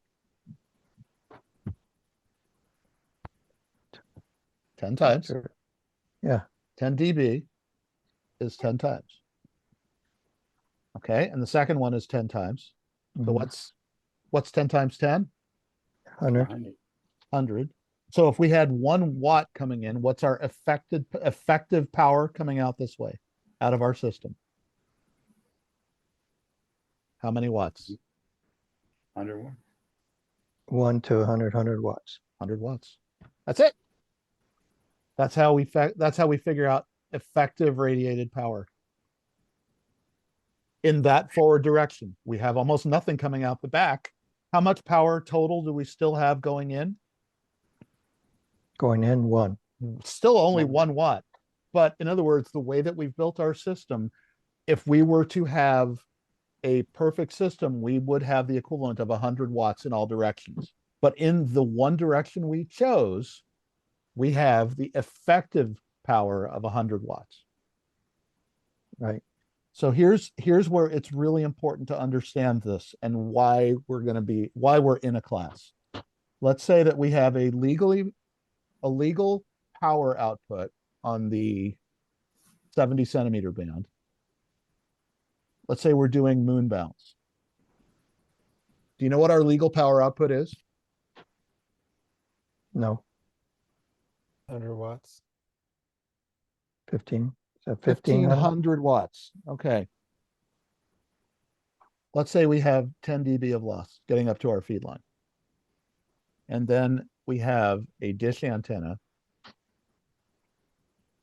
pointed up at the moon, which we do. And this has a gain of 40 dB. You could build a really big dish antenna. Okay. All right, let's go through the calculations. We start at 0. Where are we at after we go through the 10 dB of loss? 30.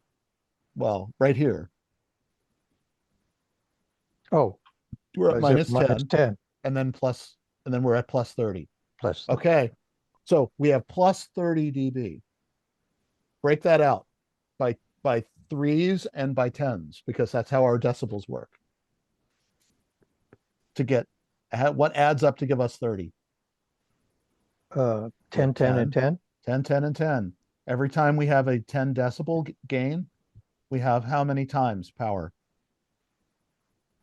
10 times. Yep. Okay, what's 10 times 10 times 10? 1,000. 1,000 times. Okay, what was our original transmitter power, which is legal? 1,500 watts. Which is legal. Okay, what's our So- effective radiated power aimed at the moon? 1,000 1,000 what? watts. No, what was our transmitter? 1,500 watts. And what's our gain? 100. 1,000 times. I mean 1,000. Yeah. So what's Oh 15? wow. Yeah. What's 1,500 times 1,000? Add 3 zeros. Yeah, Whatever that is. that would be 1.5. 15,000. That would be 1.5 megawatts. Yeah. Okay, so now that is the equivalent of putting out 1.5 megawatts in all directions. What if you took your antenna system and you didn't know what you were doing and you pointed it at somebody's house? Okay. No, seriously. What if you did that and you pointed at somebody's house and there was somebody right in that field? Yeah, you'd burn them. You'd do some serious damage, right? Mhm. That is why we do something called licensing. Okay. We have access to so much power and so much in the way of of privileges that this is not like other services. We have enough, we have enough tools at our disposal that we can really hurt someone. That's why we do licensing. Yeah. Scott, how do you get the 40 decibel gain on an antenna? That's a good question. Well, you want to see? Yeah. Okay. Is it just by shape? Here, let's